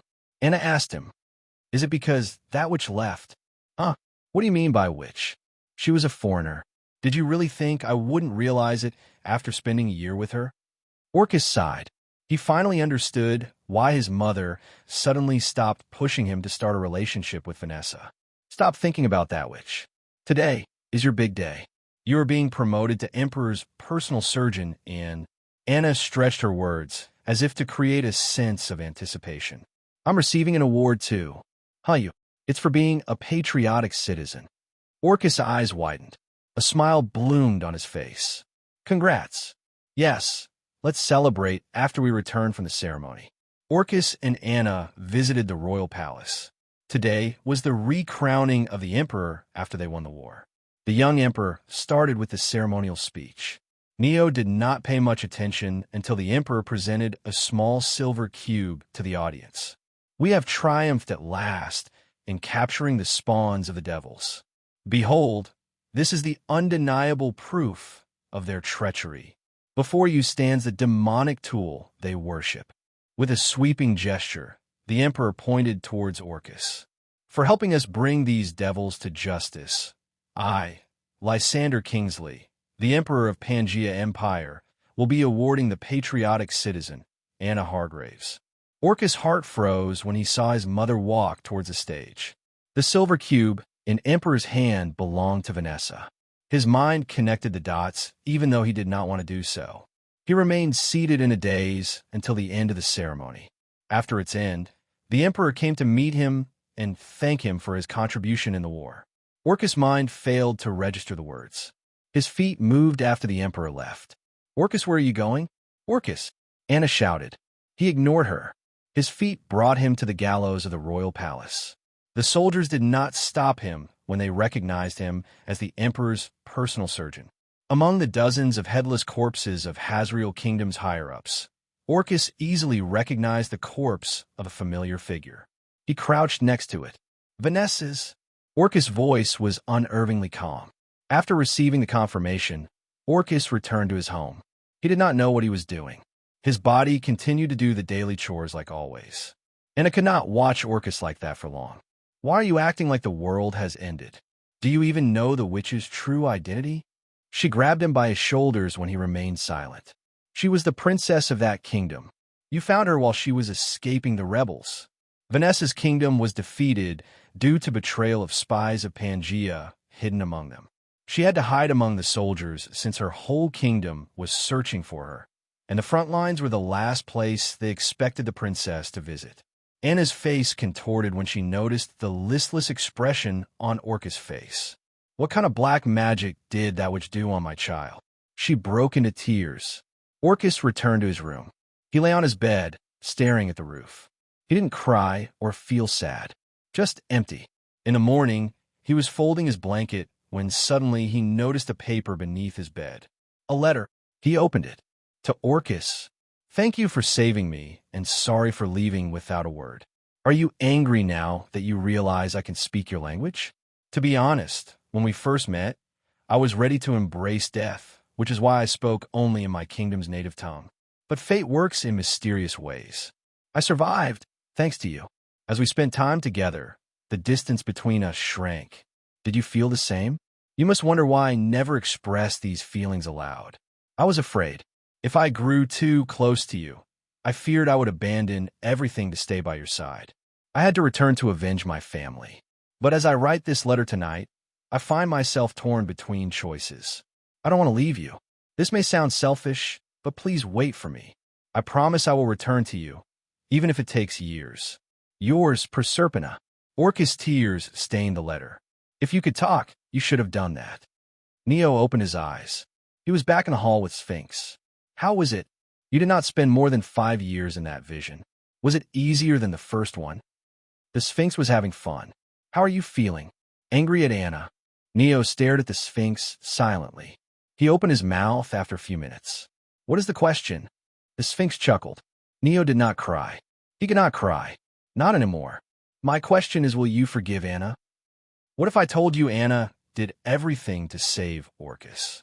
If Vanessa, or Proserpina, if we use her true name, was caught, Orcus would have been beheaded. Even if Vanessa returned after a few years, she could have not been with Orcus because she was the enemy kingdom's princess. Anna knew Orcus would have been heartbroken no matter how their story played. She became the villain, serving as a convenient outlet to Orcus' pain. After all, isn't it easier to cope with sadness when you have someone to blame for it? The Sphinx took a step and appeared before Neo. Now tell me, are you angry at Anna? Will you kill her and then kill yourself like the original Orcus? Silence again. Huh? Fine. I have no problem with the answer you've chosen. The Sphinx appeared back on the chair. Remember how you are feeling right now. You aren't thinking logically, right? If you could, those fake lives wouldn't have mattered to you. Your emotions are clouding your judgment. They're the reason why you can't let go of your experiences of those visions. Start the third vision. The Sphinx chuckled. As you wish. The belt hit Neo's arm. He stifled his scream. How many times have I told you, Dios Kingsley? We do not act like those lower-class scums. So tell me, why did you start a fight with your classmates for no reason? The man, his father, continued to hit Dios. He was strong, far stronger than a child like Dios. Still, Dios did not apologize. He believed he was correct for what he did. He fought the bullies because they hit his friend. Dios did not say anything to his father. He knew the man would not listen to him. You are special, Dios. You mustn't fall into the wrong path. Fighting like thugs isn't what you should do. The man caressed his head after the beating. Dios nodded. He returned to his room. Milanoe, his little sister, was waiting for him. She cried when she saw him covered in blood and applied first aid to his wounds. Life was not easy on Dios. Although he was born in the influential family of Kingsley, his family never treated him as a human. They treated him like some kind of a trophy or a machine. A machine, they had to make sure it turned out perfect. They would beat him, they would give him lectures, force him to learn things he would never need in his life. Milanoe took a look at his tomorrow's schedule. You have an appointment with a pianist and an archer? How many sports does it make this now? 7. Wow. My brother is going to win the next America's Got Talent. Both of them chuckled. Dios, come with me. I found a nice place yesterday. He followed behind his sister. After moving through the mansion, they came across an old room. Milanoe opened the door and entered. The room was covered in cobwebs and dust. She removed the photo hung on the wall and showed him the door behind it. How did you even find this? I saw Mom entering it a few days ago. Milanoe flashed a smug grin. Dios patted her head and she giggled. Unlike the rest of the family, Milanoe treated him like a person. She always tried her best to cheer him up. The two entered the hidden door. After following the downward stairs, they stepped into an ancient-looking hall. Sculptures, jewels, weapons. The place was filled with treasures. Dios and Milanoe felt they've entered a dragon's lair. I think I can swim in that much gold. Hooray! Milanoe picked up a few jewels and wore them. How do I look? Beautiful, my lady. Ho ho ho. You have a way with words, my knight. I'm impressed. As a reward, you could take anything from my personal vault. The siblings laughed at their own antics. While Dios was looking around, he came across a glass cabinet. A silver cube rested inside it. What are you doing? Milanoe questioned. Dios gasped when he realized he was trying to open the cabinet. And nothing. Let's go. We've been here for quite a while. They'll start searching for us. He stared at the cube as he left the place. Years passed, and Dios became a university student. His life was still fucked up due to his family, but he learned to focus on the happy times. Everything was good, until it wasn't. What the hell? Dios stepped out of the crash car. He was bleeding all over, but he ignored his wounds and tried to help the driver out of the car. Suddenly, the driver groaned. It spun its head in the opposite directions and tried to bite Dios. What? Dios' body reacted before his mind. He punched the driver's head with his full strength. He was a moment late to realize he had failed to hold back. The driver's head exploded. Before Dios could feel the guilt, the headless corpse moved. What? Why is it moving? He backed away. Strange noises entered his ears. Looking around, he noticed people with peeled or cracked skin walking around, groaning, and biting others. Zombies? A sense of excitement surged through Dio's heart until he recalled Milanoe. Shit. He dashed toward his home.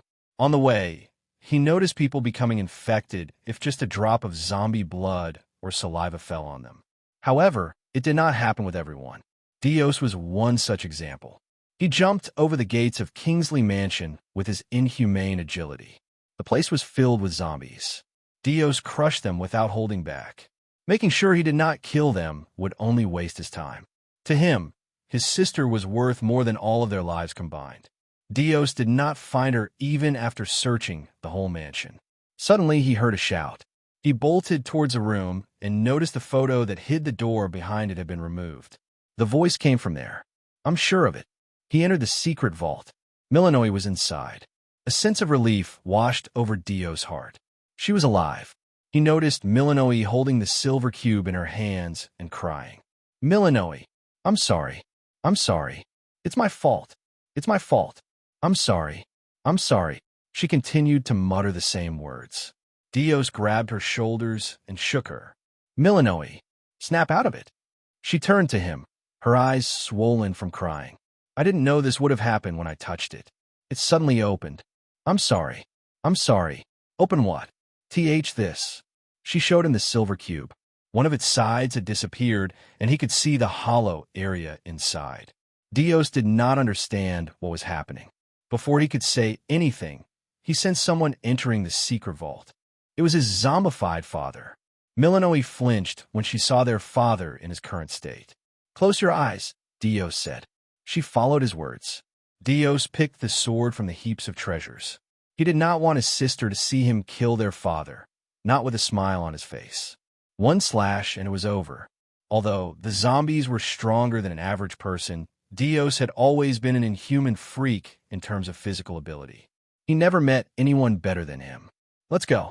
Keep your eyes closed until we leave the place. Dios helped his sister out of the treasury.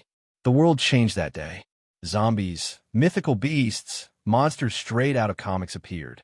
A small portion of people started to awaken supernatural powers. They were revered as gods. Dios and Milanoe were a part of the majority. They remained unawakened. Dios was not sad. Even if the world was turned into hell in just one day, he became free. Milanoe, however, continued to blame herself for the apocalypse. According to her, opening the silver cube was the cause of everything. No one really believed her. The two siblings roamed the shores of America. They met all sorts of people. Dude, see this. They are really calling themselves Titans, Aid spoke. Hell, their leader is calling himself Kronos. Aids laughed as he drank inside the bar. Milanoe sat next to him, hanging on to his words with rapt attention.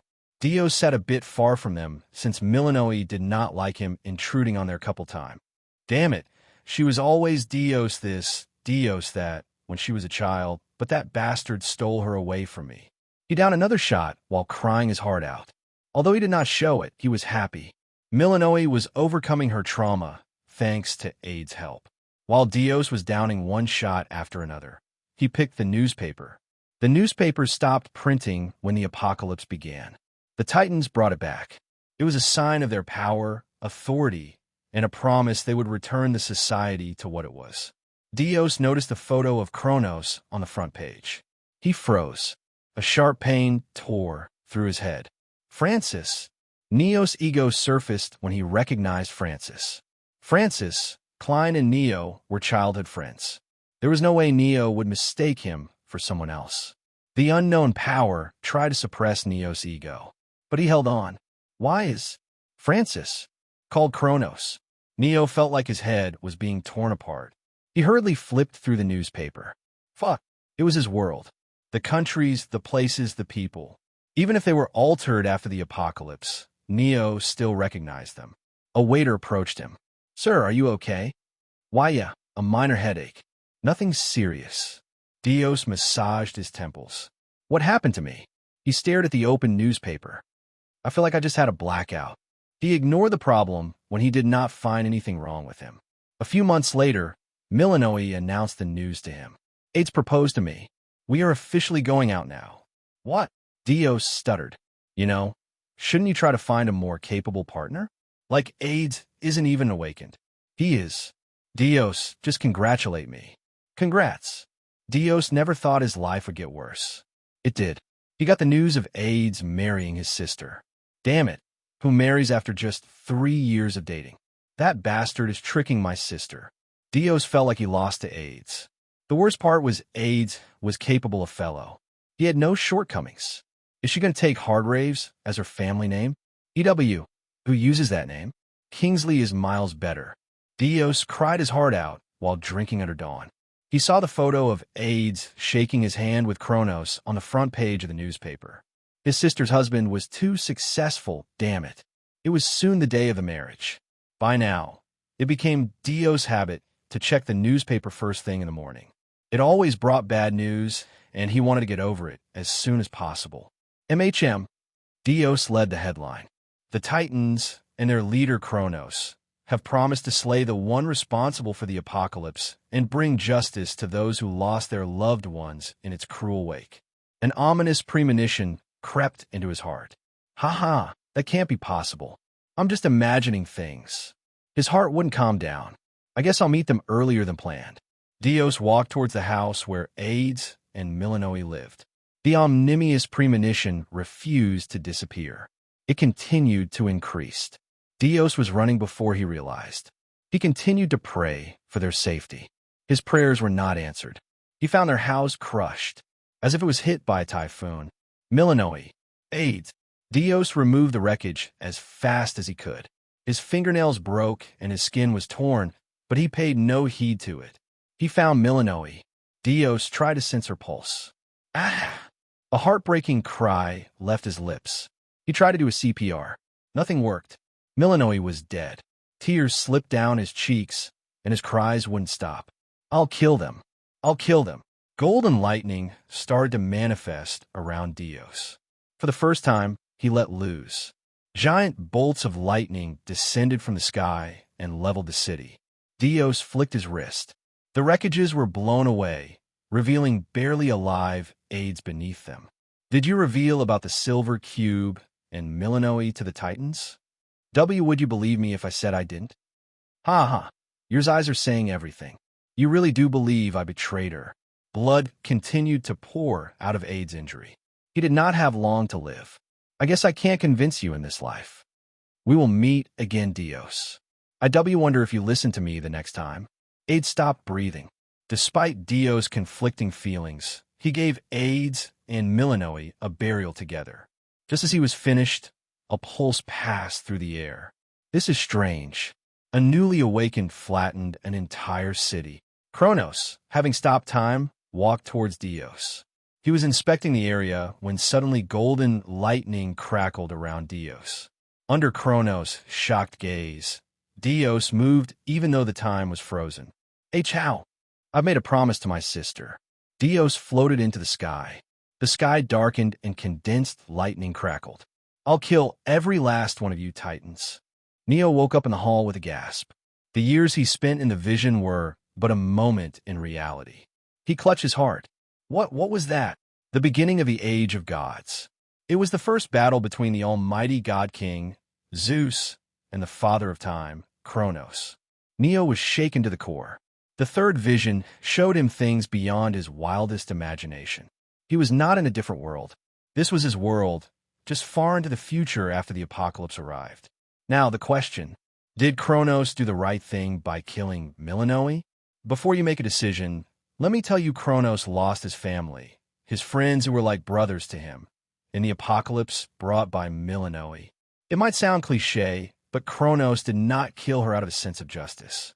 He wanted revenge for his brothers. Neo bit his lips. Kronos, Francis, did it for Neo and Klein's sake. He wanted to say Kronos was correct. However, Dios' emotions would not let him. The Sphinx chuckled. Seems like you are not shocked by the fact that the gods were once mortal, but by the vision itself. Was the pain of great god Zeus too much for you? It continued to speak. Then, do you think Zeus made the right decision by protecting his sister, even though she caused the death of billions? Don't forget Zeus killed an entire city in mad rage. Sphinx watched with curiosity as Neo was torn between the choices. Rationality or his emotions. Kronos or Zeus. Neo was shivering. Just when Sphinx thought Neo was about to crumble, he raised his head. Hey, you fucking bitch. He stared at the Sphinx. Start the fourth vision. Are you sure about that? The Sphinx saw through Neo's fake bravado easily. Even I don't know what is in the fourth vision, nor can I know. The Akashic records will show you your personal despair. The Sphinx continued, amused. Barely anyone comes out unscathed from the fourth vision. Do you really want to enter it? You might just end up losing yourself. The Sphinx explained. Yes, I want to enter the fourth vision. If that is what you wish. The Sphinx knew Neo would agree. They always agreed. Always. Neo flipped the pages of the diary. Day 1 of the last. Of Hades. More. People are. To talk. Day 2. Losing. The clans. No longer. A lot of content of the diary was scribbled over in what seemed like made rage. Only a few words were intelligible. The pages were crumbled and a bit damp. Day 48. My fault. We defeated. I couldn't. He continued to flip. The number of empty pages continued to increase as he went deeper. Day 72. Strong, overwhelmingly. Everyone. Falling. Day 125. We lost. Day 498. Not. Alive. I alone. Alone. Day 1013. I want to die. Day 1014. I want to die. I want to die. Day 1015. I want to die. I want to die. I want to die. Day 1016. I want to die. I want to die. I want to die. I want to die. I want to die. I want to die. I want to die. I want to die. I want to die. I want to die. I want to die. I want to die. I want to die. I want to die. I want to die. I want to die. I want to die. I want to die. I want to die. I want to die. I want to die. I want to die. The diary entries suddenly stopped. There was nothing no matter how long the man flipped. Just when it seemed there were no more entries on the diary's pages, he reached written pages. Day 3679. Tried everything. Immortal can't. Day 3680. Please let me die. Day 4115. Child of lightning decapitated. His still fights. It. Last. Alive. The man stopped flipping through the diary, as if he knew it was the last entry. He opened the last page and wrote a new line. Day 123,526. This is my last entry. I wish I could have done better. The man rose from his seat. He closed the diary. His face in the mirror reflected his blood-red eyes, black hair, and his head wrapped in bandages. He removed them. Ugly scars and burnt marks revealed themselves. The man's original face was unrecognizable. He moved towards the door and opened it. Maggots everywhere. They had eaten everything. The entire world was their buffet. The man looked towards the east. The thunderclouds that used to cover the skies were no longer visible. It seems the child of lightning's corpse was eaten as well. The maggots crawled towards the man. He did not stop them, nor did he try to escape. There was nowhere left to escape. The maggots ate him. His body regenerated. They ate him. His body regenerated. The cycle continued. The world was destroyed. The man floated in the void, amidst the sea of the maggots eating him alive. He continued to live on. He was immortal. Time continued to pass. Years, decades, centuries, millennia, eons, epochs, ages, eons, until the unending eternity. The man wouldn't die. He couldn't die. He continued to live, left alone with his regrets. If only he had not failed. If only he had done better. What is happening with him? The Sphinx muttered as it watched Neo. Why isn't he waking up? Usually, it took a few moments for a vision to end. However, Neo had spent 1 month within the fourth vision. He showed no signs of completing it anytime soon. The Sphinx held its chin. What kind of vision needs him to spend so much time on it? Unlike other visions, the Sphinx had no idea what would happen in the fourth vision. It had allowed Neo to enter the fourth vision because it wanted to see the Akashic Record's decision. If Neo was dangerous, the Akashic Record would kill him in the fourth vision. If Neo was harmless, the Akashic Record would not do anything unfavorable to him. Seems like Akashic Record decided to finish him off. The Sphinx left the hall and disappeared. It decided to give its final report to the principal. 2 months later. It's time, Charlotte muttered. While she sat in her office, her gaze was fixed at Neo, who was with the Sphinx. Neo would die from terminal dehydration today. It would forcefully end the fourth vision. If we were going to do this, wouldn't it have been better to kill him earlier, so he could leave the fourth vision? The Sphinx asked. It sat within its lair, next to Neo. No, we can't kill him. If the Akashic Record is showing him a trial he needs to complete in one go, killing him earlier would hinder him. Of course, the opposite could be true. Neo might just be trapped in the fourth vision. After careful consideration, they decided to neither kill Neo nor heal him to make sure he lived longer. They would wait until he died his natural death. I still think we shouldn't let him revive. The Akashic Record must have a reason to kill him.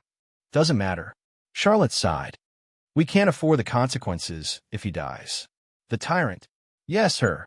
It's already a headache seeing her wake up at midnight every day as she contemplates whether she should attack you or not. The Sphinx let out a nervous smile. It shouldn't have asked. Now it could picture Elizabeth coming after it. Neo moved. Charlotte and Sphinx swiftly directed their focus towards Neo. His pulse slowly stopped. He was dead. Sphinx closed its eyes and reopened them a few moments later. The fourth vision ended. I confirmed it. Charlotte let out a sigh. She had been worried the Akashic Record would keep Neo's mind trapped even after he died. Now we wait for him to revive. Neo appeared in the underworld. His eyes were blank. The eternity he spent in the fourth vision, trapped within the body of the man, unable to do anything, crushed his sense of self. He was nothing more than an empty husk now. His sense of self died eons ago. Neo's soul started to crumble. Just as he was about to disappear, becoming a part of Underworld for eternity, an unknown power caught him. Unlike the power that suppressed his ego in the visions, this one was comforting and gentle. It pulled Neo into an empty, dark void. Neo, Master, wake up. Obidus tried to talk to Neo. It did not understand what was happening. He always returned from the vision, even if they heard him, but not this time. The sword, its soul merged with Neo's, tried to jolt Neo to awareness before he crumbled away into nothingness. It was worried Neo would die immediately again, even if he was revived through immortal, if his sense of self completely disappeared. Suddenly, the unfamiliar power surged again. Obidus noticed someone walking towards them.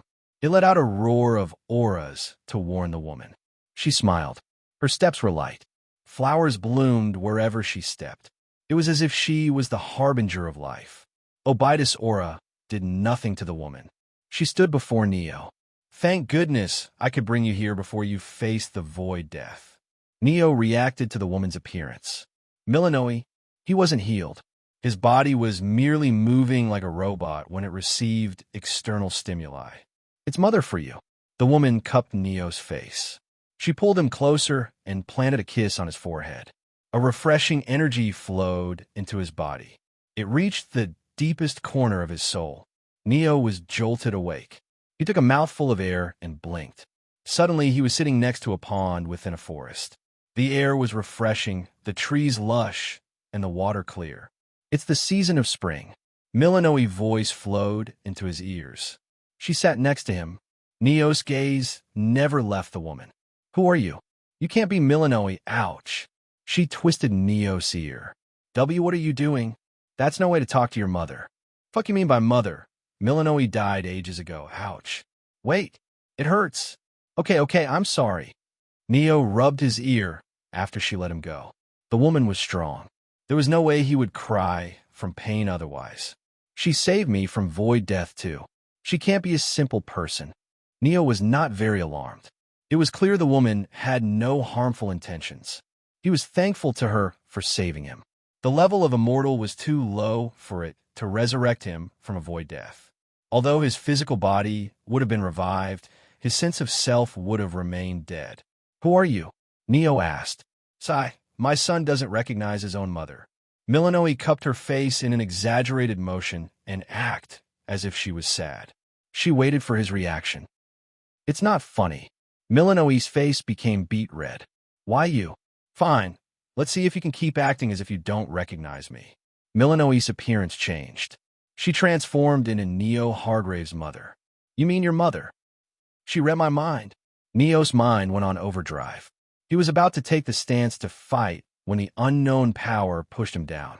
He couldn't pull out Obidus or even stand. Anyway, how did you recognize Milanoe? Neo could not stop the memories from surfacing. Whatever the woman did, she sealed his memories of eternity. He could still recall them. However, now, it felt like he was watching a movie of a man floating in the void for eternity instead of experiencing it himself. The fourth vision had been unending, but now was a moment for him. I see. It was the visions. She read my thoughts again. This sneaky bitch. Neo, maybe you should tone down on the curses if you don't want a beating.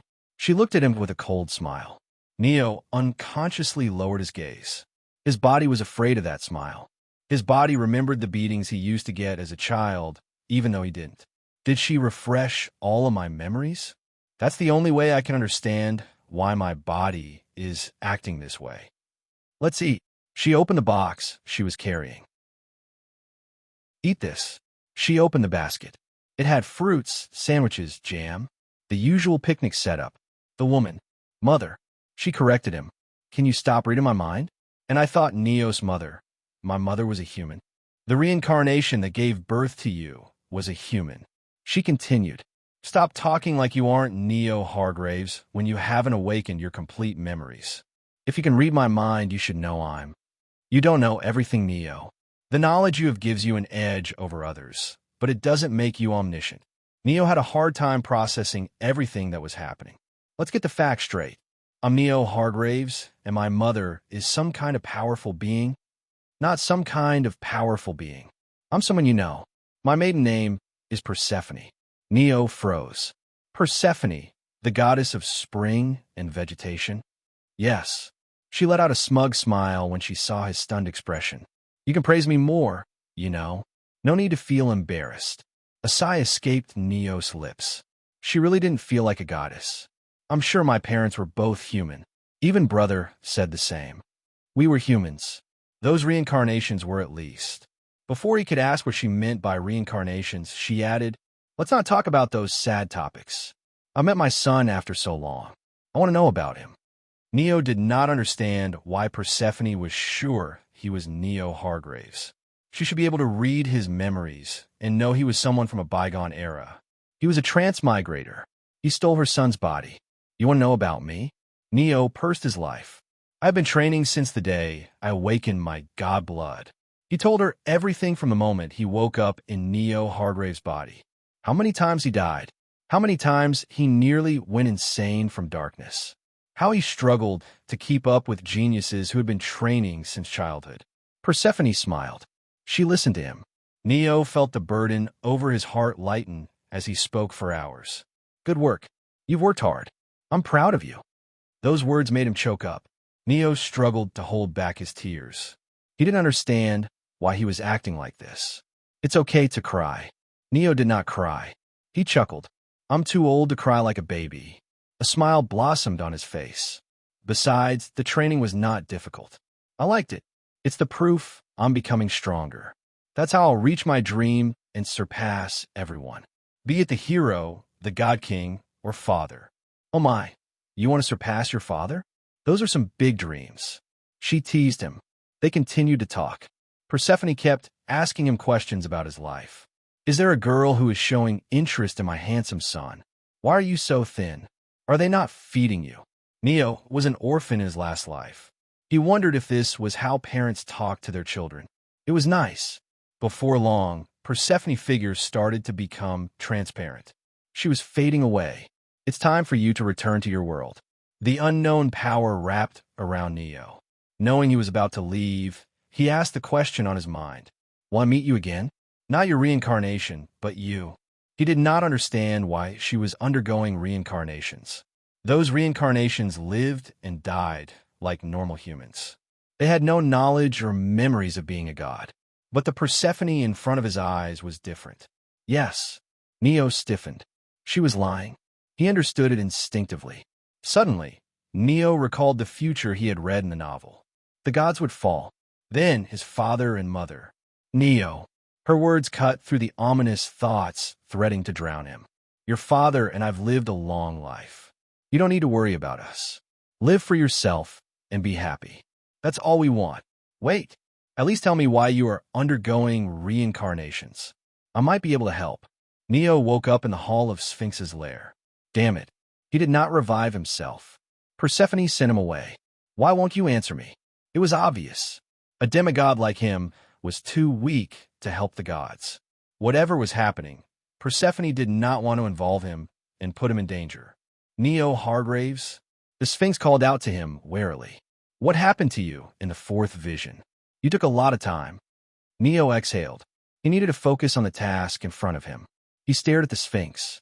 The fourth vision. Who was the man in the fourth vision? Neo was half convinced it was himself.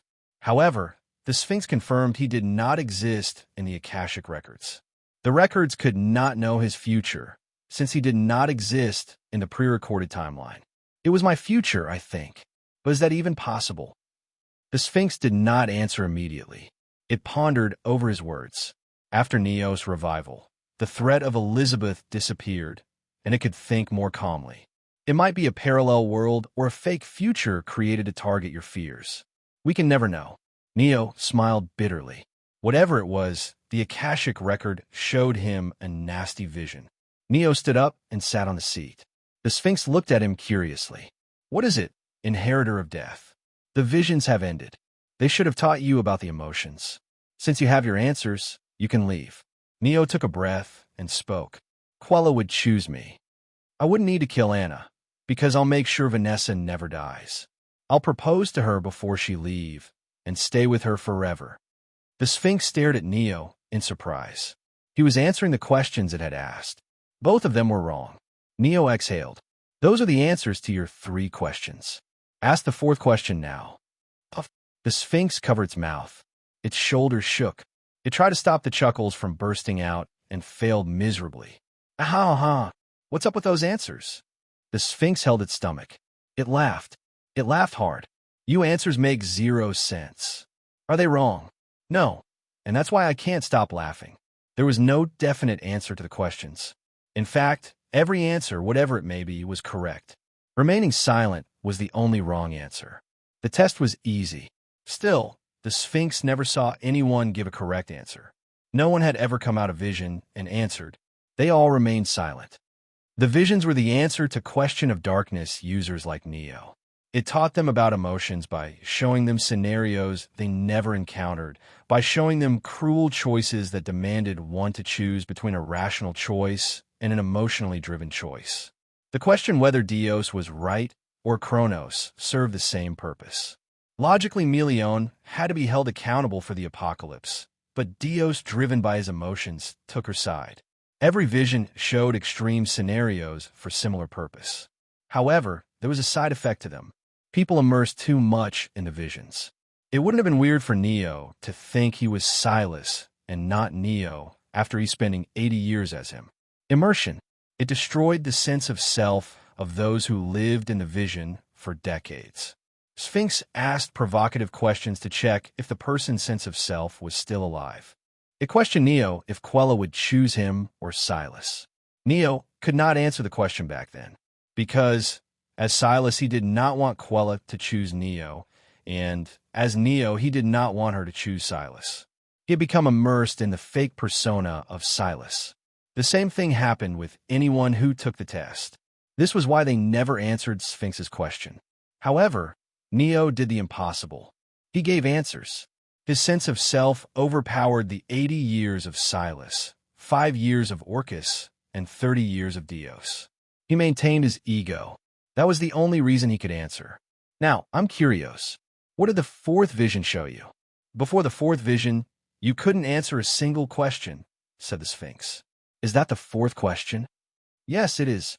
I might as well satisfy my curiosity, since it's clear you'll answer the original 4th question easily. 140 grade, 3, awakened demigod. Unending despair. That's what the vision showed me. Quest completed. Answer the questions of Sphinx, 4/4. Plus 100 Immortal EXP. Immortal EXP, 156/150. Neo stood up. He answered the Sphinx and received the answer he wanted. Emotions. The visions taught him much about them. I'll be taking my leave. Neo, turn around. A portal materialized behind him. He stepped into it and appeared in the principal's office. Charlotte, sitting across the table, put down the documents, adjusted her glasses, and stared at him. You took your sweet time to complete the visions, Neo Hargraves. Do you realize how much of a headache you've caused me? Check your device. Neo took out his phone. He saw 99+ notifications from Arthur, Mars, Amelia, Felix, Jack, and Nathan.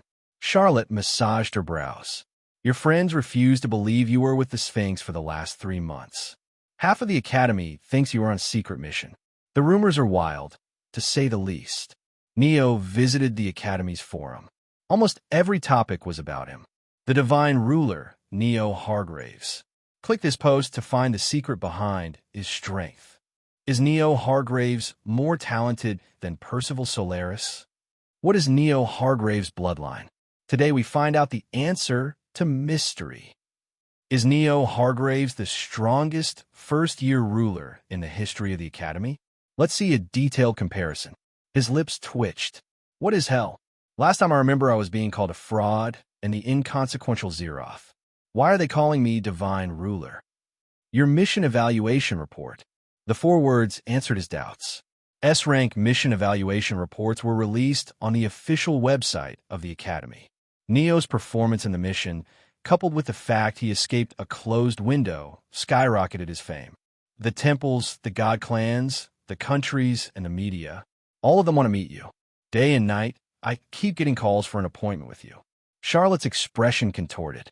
But our dear ruler is still within his vision, and I had to refuse the appointments. Do you know what everyone outside the academy think? They think we're trying to hide you and keep you for ourselves. You aren't even mythic demigod. Why would we try to poach you already? I explained this to everyone. But no, they won't believe a word I say. She glared at him. Tomorrow, you're going to meet senior Templars. Then, the media, the delegates of God clans, and the countries. The AI shut down the doors and placed additional insulation. I'd rather not alert the whole dorm like last time. It's best to break through this way. He closed his eyes. The air around him grew thick with divine energy. His body trembled from the immense power welling up within him. The ground beneath him cracked, unable to contain his growing aura. Neo focused. The barrier to the next rank was like a wall of iron. As his aura continued to swell, the barrier weakened. Sweat dripped down his face. The barrier shattered with a thunderous crack. His body surged with newfound strength. His aura became more refined and potent, and every fiber of his being resonating with power. Neo exhaled. Grade 3 awakened. He had ascended. Status: Neo Hargraves. Rank: Grade 3 awakened. Divine Energy Purity, Grade 4 Mythic. Stats: Strength, 39. Speed, 41. Dexterity, 36. Constitution, 35. Luck, 0. Affinity: Death, Shadow, Darkness, Void, Water Time.